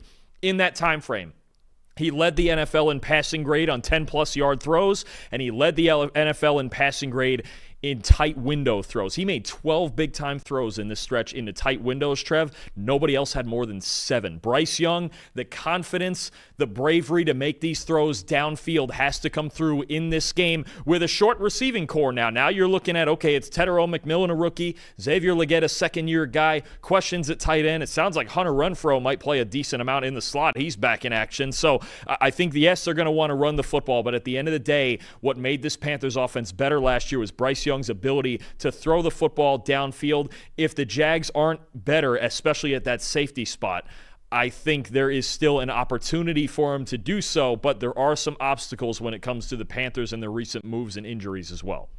This is a coin flip game for me. I can really go back and forth, and the reason why is because I don't know what I'm going to get out of the Jags run game. Last year, when you look at Tank Bigsby, he had a 74.6 rushing grade. Travis Etienne had a 62.8. Etienne had been better in years prior, but he wasn't so great last year. The depth chart lists Travis Etienne or Tank Bigsby as a starter, so it's the dreaded or when we're projecting who's going to start this game. 51 explosive runs as a team in 2024. That was 19th, and they were also 24th in yards before contact. So does this offense have the ability to stay on schedule and stay balanced when it needs to? I think everybody is talking about, what Brian Thomas Jr. is going to be in year 2, how excited we are for Travis Hunter to play as a wide receiver in this offense with Trevor Lawrence. And I am too. The explosives, I think, are going to be there for this team. But can they stay on schedule? Because it felt like there were these highs for the Jacksonville Jaguars last year. There were these great drives, there were these great moments, there were these great plays. But then it also felt like there were a lot of frustrating 3-and-outs or just, 2-series drives. And it's just, they need to be able to sustain drives a lot more. And to do that, you have to stay balanced. You've got to be able to lean on the run game. So whether it was from the offensive line or the backs themselves, they were not dynamic enough as playmakers, and they were not blocking well enough for these guys up front when it came to yards before contact or explosive runs, forced missed tackles, things like that. So can the Jags run the ball the way that they need to? When you're at home, you hopefully have the ability to do that. And on the Panthers side of things, I'm just excited, I think is the word, to sort of see what this defense is like. I don't know if I'm fully buying in yet right out of the gate week 1, but I'm hoping that this unit can be fully healthy as a group for the entire year, because I do think that we will get to the point where cohesiveness and chemistry with this Panthers defense is going to make this team a really good one each week. I just don't know if that's going to be week 1 on the road. So I think this is a tight game. My score prediction, like I said, coin flip. Jags 21, Panthers 20. Like, I really do think that it's right there between these teams. To me, it just matters if can the Jags run the football, and does Bryce Young, like you mentioned, look like Bryce Young of the second half of last season? Because if he does, they're going to be right there, and they can even go into Jacksonville and get a road win. Excited for me to see specifically Derek Brown back on this defensive line. That's really, I think, going to be the difference in this game. Did the Jaguars make enough improvements in their interior? They got Robert Hainsey at center. You've got Patrick McCarry at one guard spot. Did they improve enough in the inside to block somebody like Derek Brown? Because I do think in this run game, if you can get through the first layer, the Panthers linebacker unit is maybe my biggest question on the whole team right now. If they can get to the second level, then I think they have an opportunity to create those explosive runs that you're talking about. Derek Brown, to me, is a huge factor in this game, but I think at the end of the day, there's some obstacles for Bryce. They're on the road. I need to see this Panthers defense play. I've seen the Panthers offense play well. We saw that second half of last year. We saw it a little bit in the preseason. I need to see this Panthers defense play well before I can start anointing anything. I'm going to take Jacksonville. I think it could be a high-scoring game. I'm going to take 28-23 Jaguars. I think Liam Cohen finds a rhythm, too. We have to remember, and I know it's the Bucs, and they have a different level of talent than the Jags, but 26 points in the first game against Carolina, and Baker Mayfield played maybe his worst game of the year. And then the second game, they came back and scored 48, right? So I need to see the Panthers defense in a moment like this step up and just make enough stops. I'm going to take Jacksonville at home to start the season right for Liam Cohen.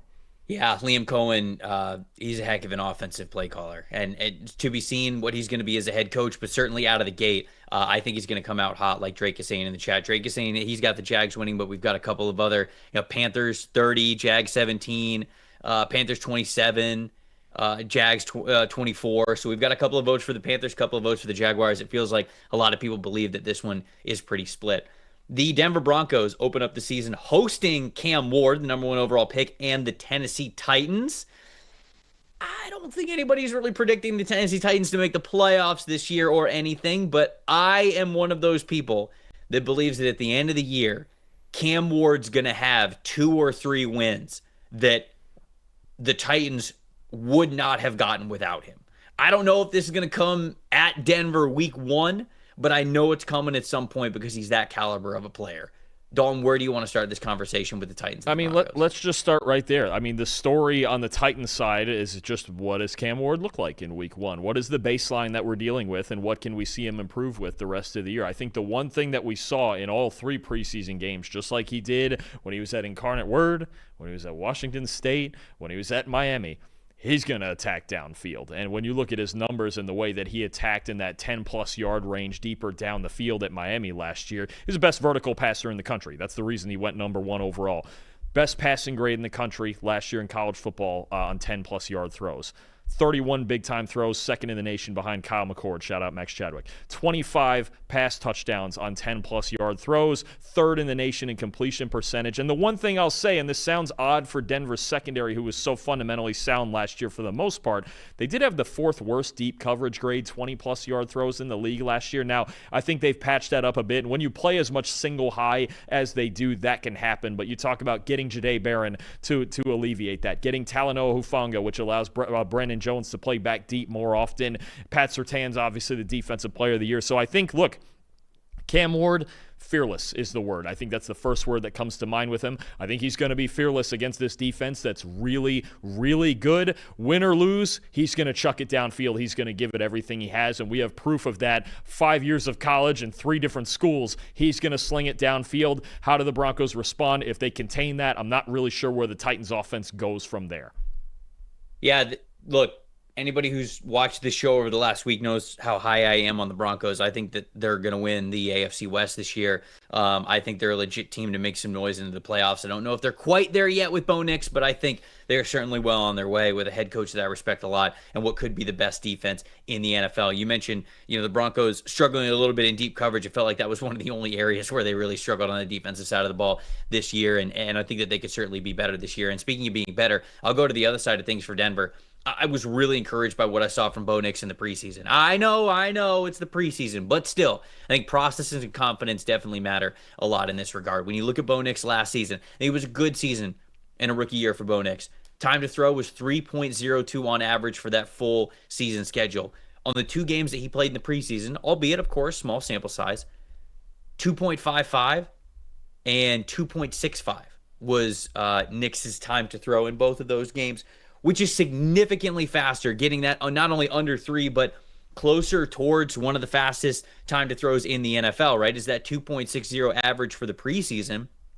That is much less than I think the 2.73, 2.74 time to throw that I believe the average was in the NFL among starting quarterbacks last season. And so if Nix is speeding up his process even more, if he's recognizing things pre-snap, if he knows where to go with the football, not only are those turnover-worthy plays still going to be down, which we know that we saw that from his Oregon days, that he's gotten a lot better at that, but the big-time throws are also going to go up because he's going to be able to see things post-snap that he is expecting. So he gets to operate with more confidence. He isn't just reacting. He's truly anticipating. He knows where he's going to go with the football, and he's going to see that once the ball is snapped. So that time to throw being lower is a very key stat for Bo Nix because it means that the offense is operating even faster than it was the previous season, and he's operating with even more confidence. If you give me that, I like the pass catchers that they have there. They seem to be playing really well, even better than they did last year. Of course, Courtland Sutton's the guy that they're going to run it through. If R.J. Harvey can be that guy out of the backfield, we know they've got a damn good offensive line, which a sneaky good-on-good matchup here. Tennessee Titans were top 5 in run defense last year, and the Broncos were one of the best run-blocking offensive lines in the NFL. So that's, I think, an under-talked-about good-on-good here. I think people are going to note how good the Broncos' offensive line is, but for as much as the Titans roster is incomplete, that is a strength of their game. So they're certainly going to bring it on that side of the ball too. But I'm looking forward to seeing what Bo Nix is like and what that time to throw looks like out of the gate. Because if it's close to what we saw this preseason, I think the Broncos are going to be pretty dang good this year. Yeah, no, it's an interesting dynamic you just mentioned in the run game as well, because that is a great matchup, especially when you look at the Titans' defensive tackles. This was the second highest graded group of defensive tackles behind Philadelphia last year in the NFL. And when you look at Denver, if it's me, the most important part for the Titans' defensive tackles here, Jeffrey Simmons, Tavondre Sweat, and Sebastian Joseph Day as well, you've got to occupy blockers at the first level and keep your linebackers free. If they get Quinn Miners, especially up to that second level on a really inexperienced group of linebackers,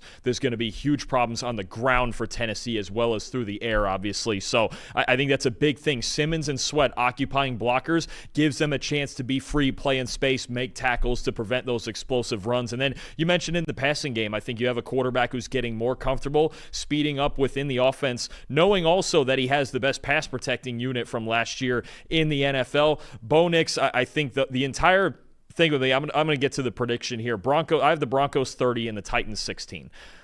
The Broncos just don't beat themselves, right? And I think against a team like this that's so young and they're trying to figure things out along the way. And I think Cam Ward, I think there very well is probably a turnover or two coming, because he's a gunslinger and he's going to attack no matter what the score is, and he's going to believe he can make plays. But this defense is loaded. The Broncos offensive line is a good matchup with that Titans defensive line. Bo is going to continue to get better. I think there's some elements where maybe we'll see if they get it going in the run game, but I think this is too much for Tennessee to try to go on the road and do in Cam Ward's first game here. 30-16 Broncos. Yeah, I think it's going to be a little bit of a warm-up period for the Broncos offense. I've got them scoring 24, but I've got the Titans scoring 13. I think that Cam's going to have a couple of throws that are really nice in this game, but ultimately, the reason why I don't think they're going to win this one is because I think the 13 score, I think that they will get a touchdown. I think they'll have a drive that'll look really nice, and Cam will orchestrate that, but I'm not so sure they have that consistency to be able to turn red zone opportunities or plus side of the field opportunities into touchdowns instead of field goals. That I still think is something that they're going to work out. Whether they get there with some spectacular throws and plays or not, I think stringing that together and turning advantageous field position into 7 points instead of 3 points, that's where I feel like they're going to fall short in this game. So I don't think it'll be a crazy blowout or anything, and I do think that Cam Ward is going to get his in this one. Also, shout out Alec Maynor, who I think was listed as a starting wide receiver for the depth chart for week 1. But I do think that the Broncos win this one by about 10 points. So 24-13 is the score that I have there. The San Francisco 49ers traveling to Seattle. Big divisional matchup here between two teams that obviously have playoff aspirations. They've done a lot this offseason. The Niners really attacked one of their biggest weaknesses in run defense this year with some rookies, but I think I'll get into that a little bit more. What's your talking point here with the 49ers and the Seahawks? So on Seattle's offensive side, I've put the spotlight on Clint Kubiak a lot this offseason because I think that's really the key, is how he gels this offensive line together, his chemistry with Sam Darnold, having worked with him in San Francisco, ironically, before, right? And just how much Seattle can run the football first and foremost before they get into the play-action schemes and the deep shots and whatever you want with Jackson Smith and Jigba and maybe even Torrey Horton, the rookie on the outside starting now, right? And Cooper Kupp and everything going on there. But I think at the end of the day, Clint Kubiak wants to run the football. What we saw from Seattle in the preseason showed us that maybe, just maybe, they can do that, right? The interior of the offensive line, it's going to be Gray Zabel, the rookie out of North Dakota State, the first-round pick at left guard.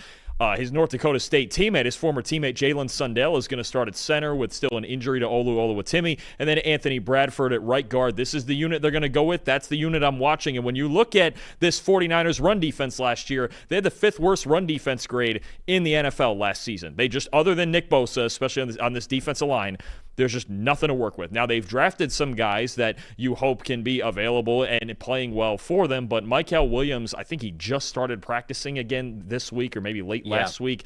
Alfred Collins, a second-round rookie. C.J. West, a fourth-round rookie. We're relying on a lot of young kids and a lot of veterans who haven't played well in recent years. And if you look specifically at the 49ers run defense against outside zone, which is only weird because they see it in practice every single day in their own practices against Kyle Shanahan, the numbers are even worse. 29th in run defense grade against outside zone last year.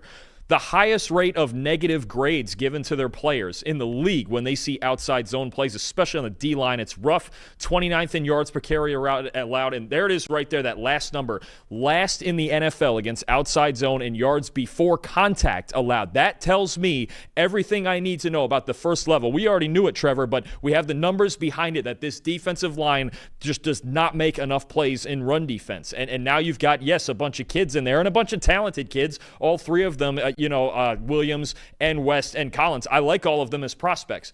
But you're asking to significantly improve on this right here, right now. Basically, what the 49ers run defense last year was Fred Warner, save us. Please make every play you possibly can. And teams running off the edge in these outside zone schemes, look, Fred Warner can only get to so much, right? So I think this is a huge key for Seattle's offense, for San Francisco's defense. Which of these really young units steps up in this game? If Seattle can run the football and Clint Kubiak gets in a rhythm and gets the layers of the offense going, I really like the Seahawks. If San Francisco can stop the run and make Darnold beat them in 3rd and 8 and beat their secondary and Fred Warner in coverage and all of that, then it starts to tilt towards them. But Seattle's run game is what I'm watching the most in this game. Yeah, I think that's where a lot of the talking points are going to start with this game, right? That Seattle is good at running the football. The San Francisco 49ers were terrible at defending it. And it's going to be a little bit of a sneak peek of, hey, were the guys that you drafted, are they going to get off to a fast start here because you drafted those guys for run defense? CJ West, Alfred Collins, Michael Williams. Like, are those guys going to be able to be factors for you in week 1? I think is really, really important. On San Francisco's side of things, on the offensive side of things, I think Brock Purdy will be fine, right? Brock Purdy's going to be Brock Purdy. He's one of the most efficient quarterbacks in the NFL. But people talk about his passing weapons and really the lack of passing weapons with Brandon Ayuk and Demarcus Robinson not there. Juwan Jennings has been hurt. They have Ricky Pearsall. They have Marquez Valdez-Scantling now, who they picked up. But I think a lot of people are just worried about the passing weapons that he has to throw to. George Kittle is there. But even through all of that, I think that Christian McCaffrey and the value that he has to this team is just so massive. And I know people have talked about it from a national perspective earlier this week, but Christian McCaffrey's value it cannot be understated. In the years in which Christian McCaffrey has started more than 10 games in a single season, that's 2018, 2019, 2022, and 2023. He was the most valuable running back in the NFL, according to PFF wins above average, all 4 seasons. When Christian McCaffrey plays, he is the best running back in the NFL. He is the most valuable and most impactful running back in the NFL. And we saw that 2 years ago with San Francisco, how much of a difference maker he was when he joined that team. And so if Christian McCaffrey is fully healthy and if they get him for a fully healthy season, that could honestly be the ticket to the 49ers making the playoffs, contending for that division, potentially winning the division again, maybe even more so than their run defense. Like, if the run defense is okay, just like a little bit better, but it's still not exactly where you want it to be, if the offense can move the ball the way that it has when Christian McCaffrey has been out there, whether he was with Carolina or with the San Francisco 49ers, that might be enough. So I'm really, really excited to see this game because these are two teams who are gunning for the top of that division. Certainly the Rams and the Cardinals and everything. I think this is going to be one of the most competitive divisions in the NFL. But I think that what the 49ers offense is with Christian McCaffrey cannot be overstated. And I think that it's worth pointing out how valuable he is at that position as the most valuable running back in football when he's been fully healthy. I had the Seahawks winning the NFC West, and yet I have the San Francisco 49ers winning this game because I just feel as though it's going to take a little bit of time for the Seahawks and the offensive line to gel the way that they want to, the way that you talked about their potential to gel together. I think defense is going to take a little bit of time as well. And I think specifically Sam Darnold, things are going to take a little bit of time with Sam Darnold. So ultimately, I think that the 49ers are going to come out of the gate pretty hot. And I'm going to have them win this game by a field goal, 27-24. What do you think? I have the same exact score, but the other way. I have Seattle 27-24. I think they are going to get this run game going. I think Clint Kubiak is really going to lean on this offensive line, even though they're so young, but I think they're talented enough to beat up this 49ers defensive line. You don't want to get in too many obvious passing situations. You still have Nick Bosa looming over there, probably going to see a lot of Abraham Lucas in this game, but I also trust Seattle's defense, right? And you're talking about a team, yes, they get McCaffrey back. We don't necessarily, I'm not 100% sure what that's going to look like this early. Still no no Brandon Ayuk, and Brock Purdy's passing numbers went way down without Brandon Ayuk last year. Juwan Jennings just practiced yesterday for the first time in over a month, so even if he plays, we don't know if he's going to be in great football shape. You've got Ricky Pearsall, but there's injuries to the depth of this receiving core. There's injuries, especially at the safety position on defense for the 49ers.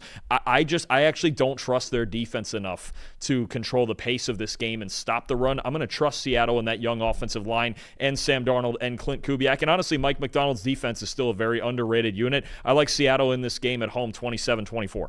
I can't wait for that game. I'm so excited for this game. I'm so excited that it is a 4 p.m. game, just because I feel like we'll get to hone in on this one a little bit more and what a matchup this is going to be. All right, we're going to get to another game in the 4 o'clock window that is massive, Lions and Packers. But before we get to that, when you're hiring somebody, finding the right candidate, it can be tough, right? You throw your qualifications out there. You say, okay, this is the person that we need to do this, and this. But it's tough. Like even if you have the right intentions, sometimes you think you have a great process for finding the right candidate, and maybe you get to the end of the road and just a handful of candidates that kind of came through with that process. It's not exactly what you want. It's tough, but not with ZipRecruiter. ZipRecruiter finds amazing candidates for you fast. And right now you can try it for free at ZipRecruiter.com/audio. ZipRecruiter's smart technology identifies top talent for your roles quickly. Immediately after you post your job, ZipRecruiter's powerful matching technology starts showing you qualified people for it. It's not just about hiring somebody that could do a job for you. It's about hiring somebody that you went through the process the right way, and that you were having the confidence to say, all right, not only are they going to be great in day one, we know that as the company grows, they're going to be able to grow with it. It's an important side of things. Ditch the other hiring sites and let ZipRecruiter find what you were looking for, that needle in the haystack. 4 out of 5 employers who post on ZipRecruiter get a quality candidate within the first day. Try it for free at this exclusive web address, ZipRecruiter.com/audio. Again, that is ZipRecruiter.com/audio. ZipRecruiter, the smartest way to hire. All right, Lions and Packers. And to kick us off here, we're starting the trenches as football begins with our friend Terron Armstead, who I got the chance to sit down with and talk about one of his favorite matchups. Of course, it's Penei Sewell, not just going up against Rashawn Gary now, but also having to handle Micah Parsons and what goes into that. Check it out.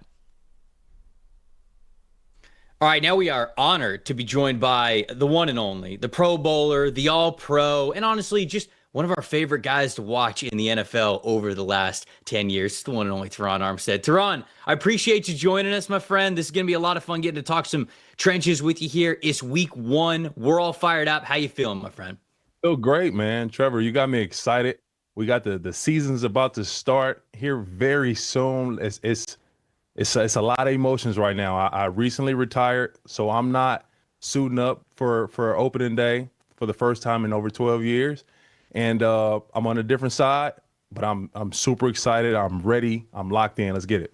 I'm excited to have you on this side. I'm sure it's a little bittersweet for you, right? Normally you're putting on the helmet, but I also heard the podcast where you talked about, not having to go up against Jared Verse or Myles Garrett or any of those guys ever again. So I feel like it is a little bittersweet for you. But, we're going to be talking trenches with you over the course of this season, which I'm super fired up about. And we asked you, hey, week 1, there's a lot of different matchups to talk about, a lot of excitement. And you said you wanted to talk about one of the headliner matchups. It's the Detroit Lions and the Green Bay Packers. And I feel like this would have been a headliner matchup anyways. Rashawn Gary, Penei Sewell, 2 really good defensive and offensive lines going up against each other. Now we add Micah Parsons to the mix. So you're somebody who has gone up against both of these guys. You've gone up against Rashawn Gary a couple times. You've gone up against Micah Parsons.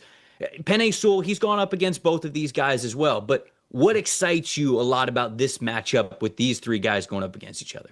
Are you kidding me? This is best of the best. It's good on good.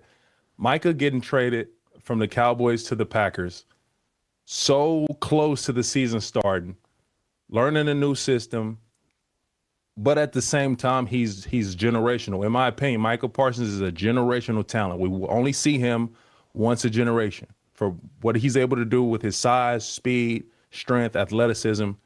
It's insane. Another guy that I will call generational, and I do not use this term lightly, Trevor, is Penei Sewell. He is special. He is different. He only comes around once a generation. And so we get to see these guys match up in week 1. It's so many intangibles and details that goes into this matchup, not to mention Rashawn Gary. And I don't want to brush over him at all. He's an incredible player. He has been highly productive and successful in Green Bay since he came into the door. But specifically Penei Sewell and Micah Parsons, as many times as we can get that matchup, I'm happy. I'm happy. I'm at peace just to be able to watch that. We are too. We are too. No, we can't wait for it. And, you know, speaking of how many times we might get that matchup, you know, I felt like it used to be, oh, you know, you had your best edge rusher. You know, a long time ago, it was like, oh, okay, you're going to have your best edge rusher go up against the left tackle because if you win, you're going to hit the quarterback in the blind side. They're not going to be able to see you. And then it felt like football and defensive coordinators sort of adjusted with the chess match. And they were like, whoa, hold on. Left tackles are the better ones in the NFL, or at least traditionally that's how it used to be. I'd say that it's different now. You know, you have two really good offensive tackles and you have to. But the reason why is because then defense coordinators started to shift their best pass rushers over the right tackle all the time. And so I feel like with the best pass rushers, you have a ton of versatility. And specifically for these guys, Rashawn Gary, Micah Parsons, you look at their career splits of where they have lined up left versus right, it's pretty close to even. Jeff Hafley's the defensive coordinator for Green Bay. He's not going to be afraid to throw one of these guys over Penei Sewell on one series and then the other one on another. So as somebody who played the offensive tackle position at an incredibly high level, very successful in taking on so many different types of rushers, how tough is that to prepare, to know that you have to prepare for two different guys, and not only two different guys, two guys that are Pro Bowl caliber rushers? How difficult is that to prepare for? Yeah, Trevor, it's a lot that goes into game planning for one specific guy, especially if he's one of the elites. So you're trying to game plan for Micah Parsons. You have to watch all his wins first. Like, how is he consistently getting to the quarterback? Is it speed? Is it power? Is it inside move? So you want to chart all those first. All right, now let's get to his second best move. What's he's winning on the most, the second most. So you chart all those. All right, so I want to take those two away. Throughout my week of preparation, as I'm working my set through practice Wednesday, Thursday, Friday, I want to prepare to take his top two moves away. That was my approach. He has to beat me with his third move, and that's really hard to do. Like, I feel like I was a good player. Penei Sewell, he's incredible. So as you're studying and game planning for this one elite guy, now they add the other dynamic of a second guy that you have to give that same amount of attention to, that you have to take away his top two moves.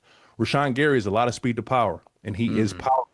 He's quick twitch. He has long arms. He likes to go with a long, extended arm right in front of him to generate power. He's not a two-hand bull. He doesn't lead with his head. He leads with his hands. And so you have to try to study these two guys, and it just adds more to your weekly preparation when you have to study two guys that can change the game if they're not accounted for. So for Penei, he's gonna break down Micah. He's gonna spend a lot of time on Micah because he's more familiar with Rashawn Gary. Being in the same division, they playing each other twice a year. Micah coming over he's falling out of the sky from Dallas, landing in Green Bay.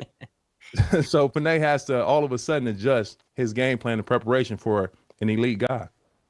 So I want to ask you one question about Penei before we get you out of here, but I feel like I'm going to have so many of these questions for you throughout the season. But you mentioned the preparation. Obviously, I think that when people talk about preparation, you're talking about film work, right? You're talking about getting with your coaches. Okay, what are you seeing here? What do we need to adjust to here? And like you mentioned, understand, okay, I got to take away, his first and his second move, what he really likes to do. It's one thing to be able to watch the film because you guys have access to the film and you can see all this stuff.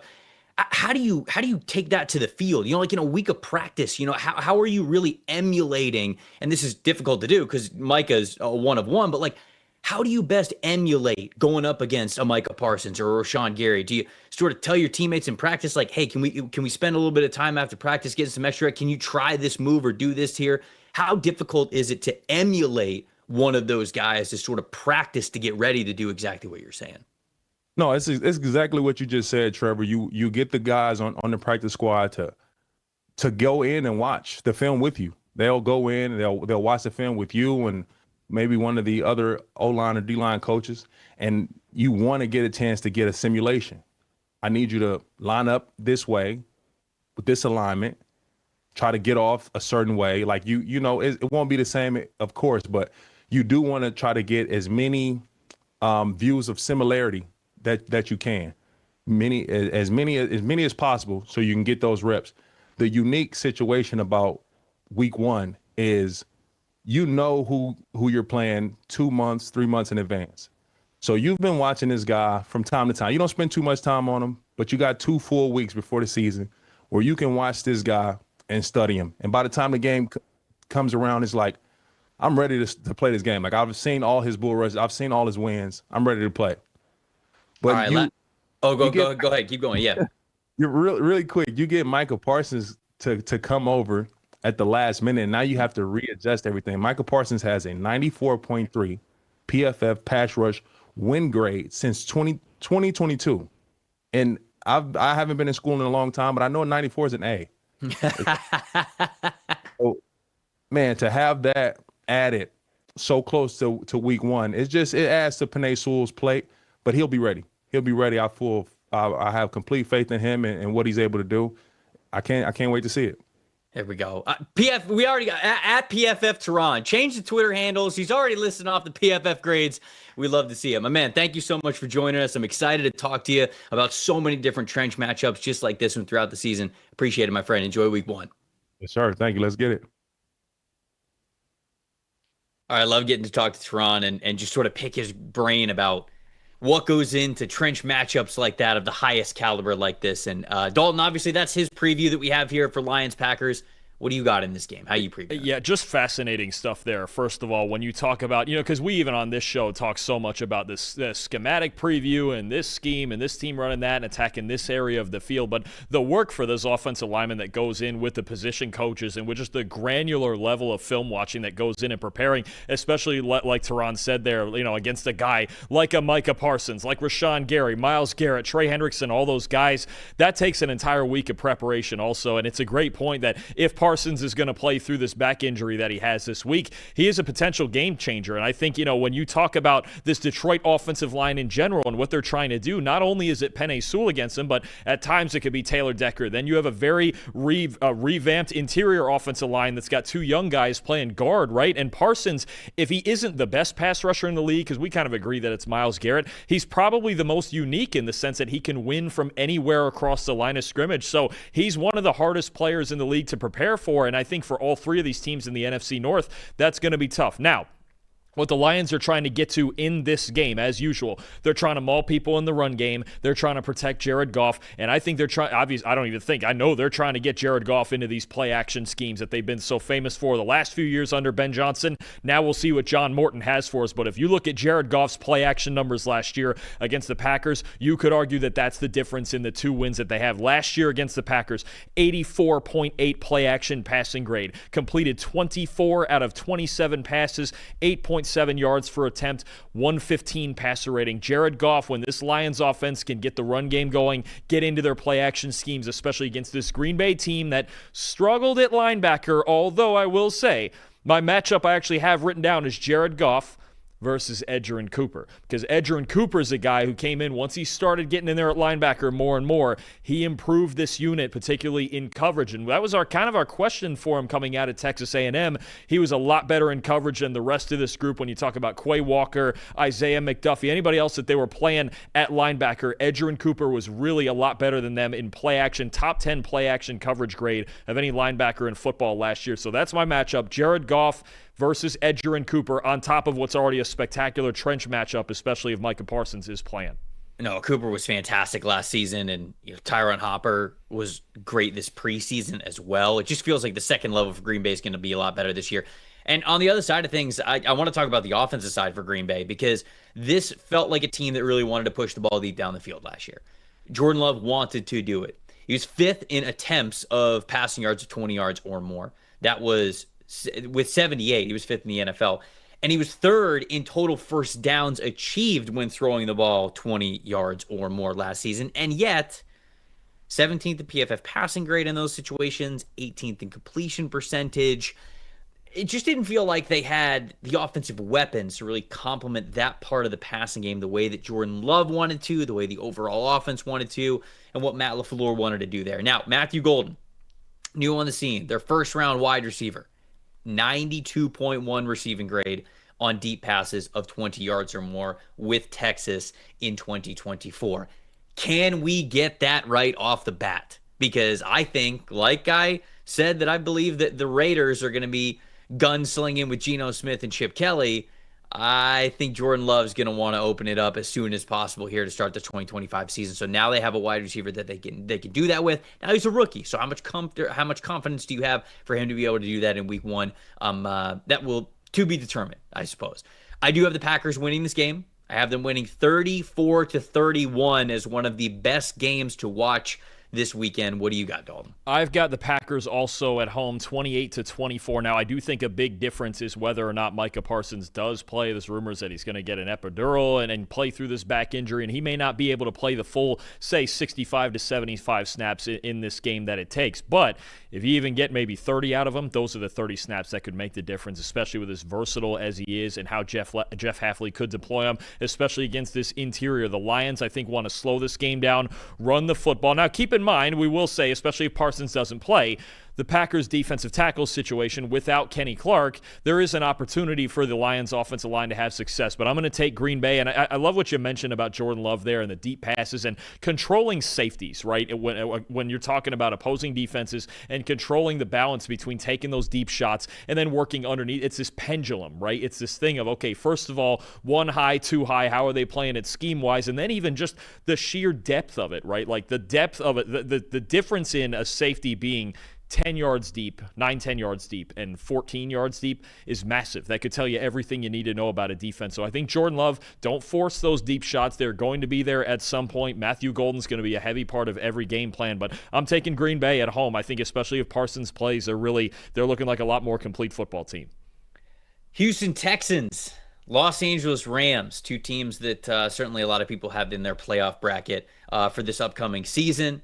Where are we starting here? Obviously, I think the whole conversation starts around how healthy Stafford is, but within that and around that, where do you want to start this conversation for this game? I'm actually going to go to the other side. I could argue that for a Texans offensive line that is absolutely trying to figure out, it looks like it's going to be Ariante Ursary at left tackle. You've got Jake Andrews, the veteran, at center. Titus Howard sounds like he's moving back out to right tackle, where I do think he is better than he is at guard. But either way, this is still a Texans offensive line. We have no idea what we're getting out of him. Howard's the only guy who graded over a 70 last year. This Rams team, the pass rush. I mean, first of all, the talent. Jared Verse, Kobe Turner, Braden Fisk, Byron Young. I think Josiah Stewart's even going to play a big part down, once we get him rolling into the season here as a designated pass rusher type. And I think the big thing for me, not only is it a talent difference, there's a scheme problem here that I think is very real for the Texans. The Rams, when they stunt, and that not only do they just let these guys fly, but when they stunt and they loop and they're twisting all over this defensive line, they don't blitz a whole lot. They still send four, but they still get creative with getting these guys open when it comes to getting free rushers at the quarterback. The Rams, when they used a stunt last year, second in the league in pass rush grade, first in pressure rate, first in sack rate, okay? Let's go to the other side with the Texans. The Texans last year were arguably the worst team in football, picking up stunts. 24th in pass blocking grade, yeah, that's bad. It's not all the way last, but when you look at the second worst pressure rate and the second highest sack rate given up, when teams get creative up front, and not only is it a physical issue with a lack of talent, and now they don't even have Laramie Tunsil, starting a rookie at left tackle from the second round. Now you talk about, okay, the mental mistakes and the lack of cohesion that came in. And you have a new offensive coordinator and Nick Caley trying to coordinate all these protections with a third-year starting quarterback, first year in the system. This is a problem. I mean, and I know we're going to talk about it being a problem, and even it's a problem in the run game. You don't have Joe Mixon for some indefinite amount of time, so it's going to be hard to run the football on him, too, with this O-line and Nick Chubb and Damian Pierce, maybe Woody Marks. I don't know what's going on in the run game here in Houston either, but This is not for week one for this offensive line. Oh, here's your first test. Here's Jared Verse and these monsters and the way that Chris Shula schemes it up. This is a problem. This is a real problem up front.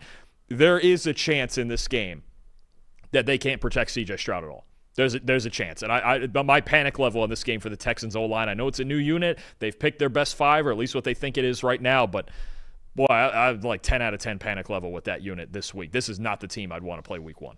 Yeah, look, it's a tough matchup week one, but every defensive line in the NFL normally is. Some are a little bit tougher than others. This is definitely near the top of the list. There's no doubt about it. I'll choose to believe in the Texans O-line for now. I liked what I saw throughout the preseason. I think there'll be plenty of time to panic in the future, but I'll choose to believe in it for now. I do think that we're going to be watching a future defensive player of the year in Jared Verse and Will Anderson Jr. I don't know if one of them is going to win it this year, but I think that one of those two guys, if not both of these guys, are going to win it at some point in their career. I think they're very talented. I think this specific 2025 season, it's year 3 for Will Anderson, it's year 2 for Jared Verse. I think it's going to be special for both those guys. I'm sticking on the Texans side of things. You had Derek Stingley Jr. as your pick to win Defensive Player of the Year when we were going through our awards. He's going to be guarding Devontae Adams, Puka Nacua, but he can't guard both of them, right? And so now Kamari Lassiter comes into play. Is Kamari Lassiter ready?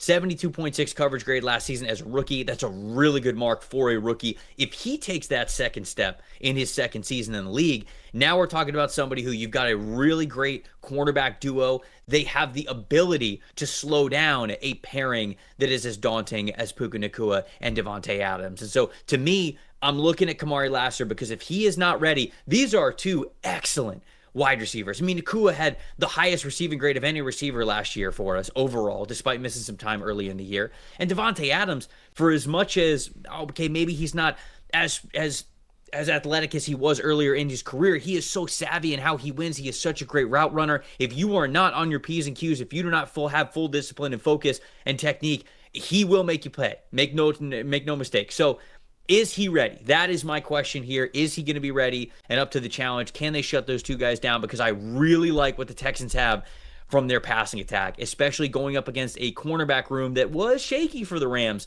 last season, and they didn't really do anything to change that. And it could just be a bounce back year. We've talked about this before. Corner is very up and down of a position anyway, so maybe they just like the guys and they say, hey, it was a down year for them. They're going to play better this year. But Nico Collins, CJ Stroud, that's one of the best wide receiver quarterback connections in the NFL. I love the Iowa State guys that they drafted. I think Christian Kirk is fitting well into this offense, or at least the early signs have shown that. So I think I'm going to take the Texans in this one, actually. I'm going to take the Texans to win 27-24.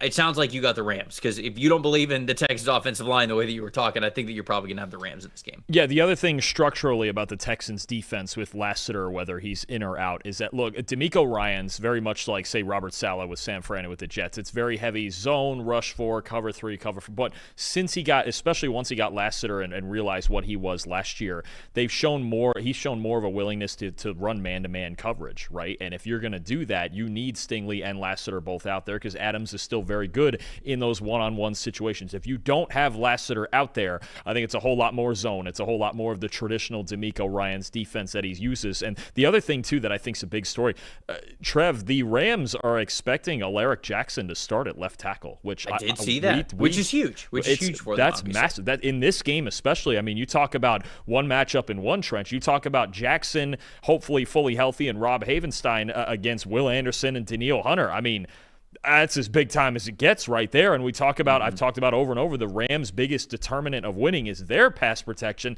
That's what this game's going to come down to, pass protection, and at times even the quarterbacks protecting themselves, obviously Stafford and Stroud. But I have more faith that the Rams are going to do that. I just think the Rams' offensive line, we've seen it be good when it is healthy, when those 5 starters are out there. I have no idea what the Texans' O-line is. I don't think this is a great matchup. And I think the Rams have a much better shot to run the football than the Texans do. I've actually got the Rams pretty convincingly, 27-17. Sunday Night Football.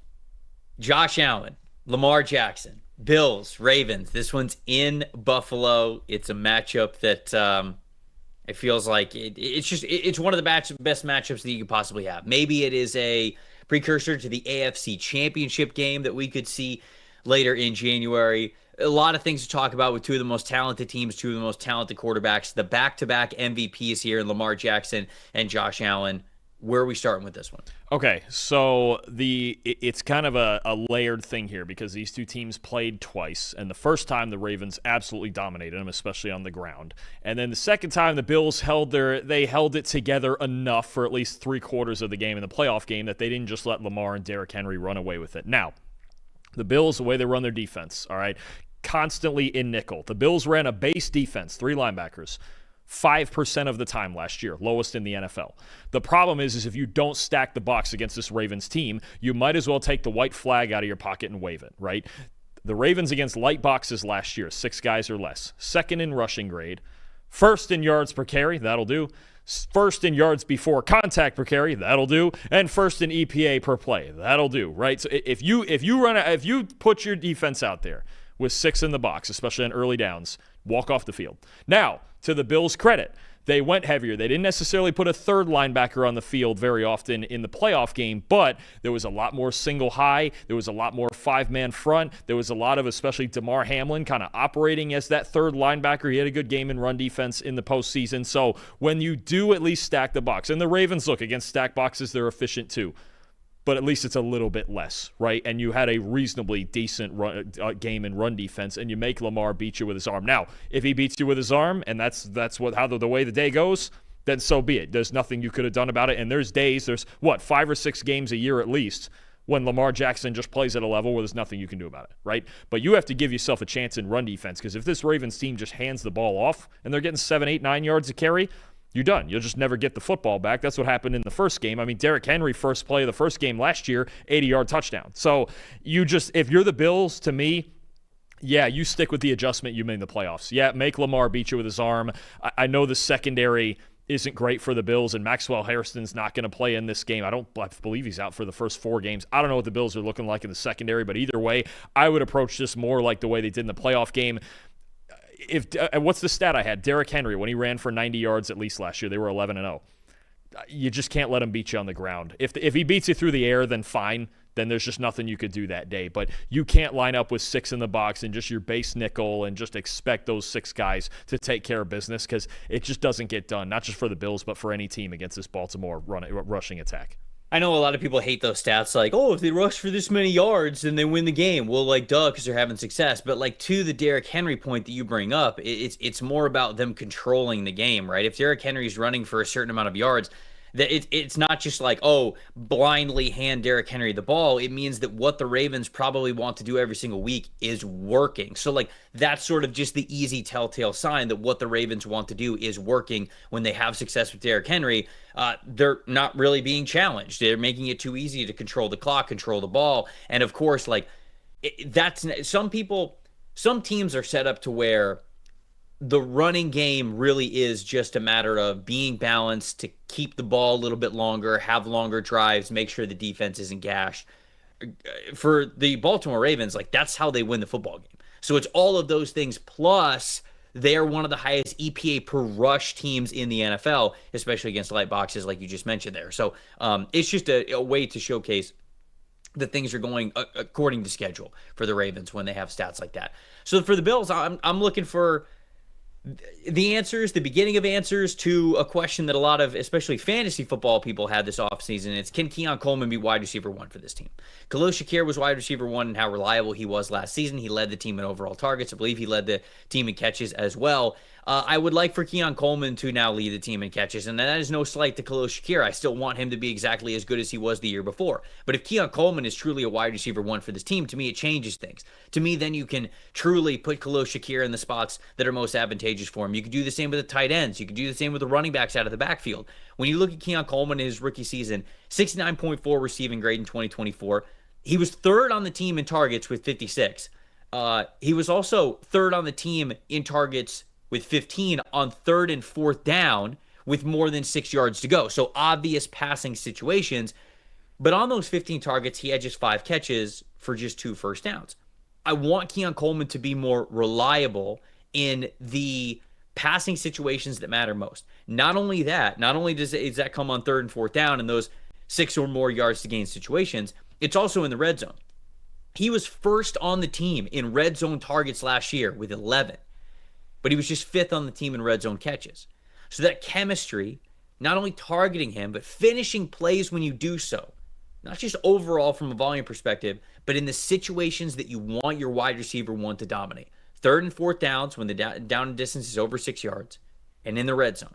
Can he capitalize there? Can he be a top wide receiver there for this team? And if he can, this offense is still going to be potent. Somebody in the chat was saying this, like, hey, I think that the Ravens are going to win big, not because I don't think that Buffalo is not good, but it's because they have faith in the Baltimore Ravens secondary to shut down the receivers that Josh Allen might not trust as much.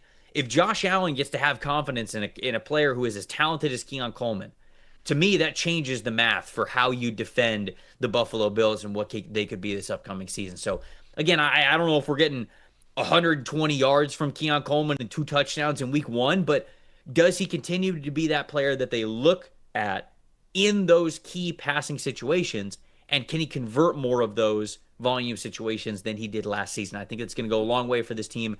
Ultimately, I do have the Ravens winning this game 31-30. At this point in time, I do think that they are the better team. I picked the Ravens to win the Super Bowl this season. What's your score prediction here, Dalton? I have Baltimore winning on the road as well, 31-24. I look back at that playoff game and so many things that the Ravens did wrong, and yet it was still a Mark Andrews drop that prevented them from tying the game and very possibly winning it in overtime, the way that Lamar got in a rhythm in the fourth quarter. I don't, right now, the Bills, the injuries in the secondary as a whole concerns me a lot. I need to see the linebackers play up more consistent.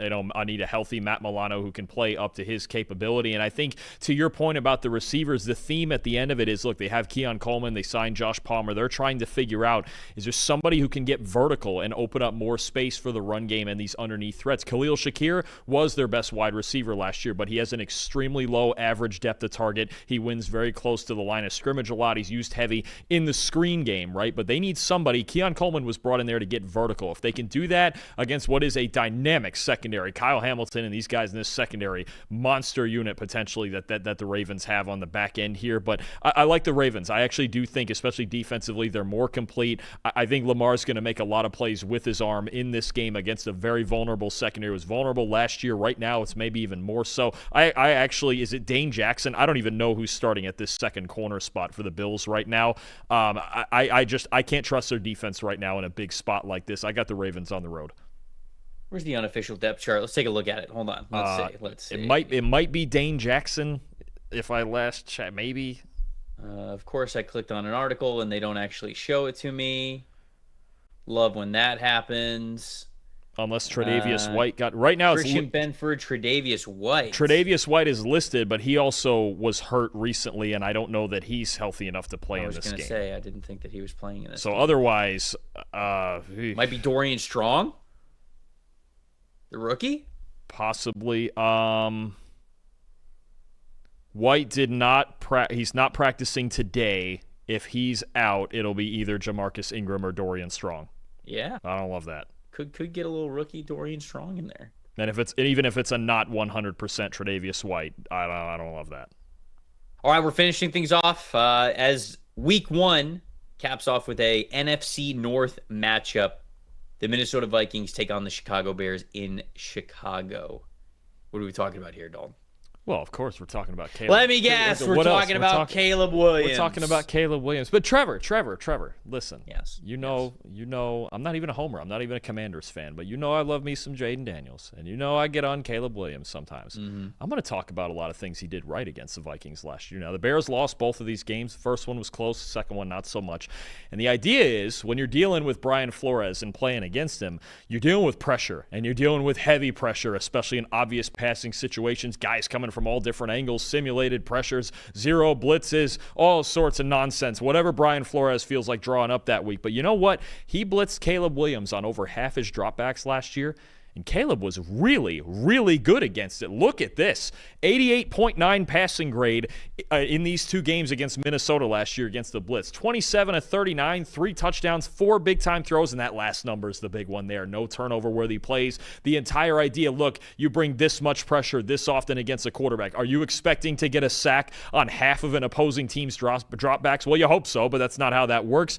You want to force him into mistakes, right? We've seen Brian Flores do this to good quarterbacks. I remember he's done it to Aaron Rodgers and C.J. Stroud and every other guy you can think of recently, right? It's just, that's how it works. It's a lot of confusion. It's a lot to pick up. But the Bears, I thought, actually did a pretty nice job of picking up these blitzes last year. Now you've got Ben Johnson, who's already been seeing this. You know, last year, Detroit beat Minnesota both times. But I think the idea, Caleb, in these situations, keeping his cool, getting to the right read, stepping up in the pocket instead of trying to escape all the time. This is going to be a big key once again. I fully expect, especially with a new system and an interior offensive line that's trying to gel and even 2 young tackles, that Flores is not going to step off the gas. He almost never does, right? So he's going to keep bringing the pressure. He's going to make Caleb Williams see the field. Last year, he did it. I'll be honest with you, under pressure. It was Caleb Williams actually when Minnesota sent a standard rush last year is when it was a lot worse, okay? When he blitzed him, it gave him that space to operate. It allowed him to find the open guy, and here and there allowed him to improvise also, because we know he can, but you don't want him to do it too much.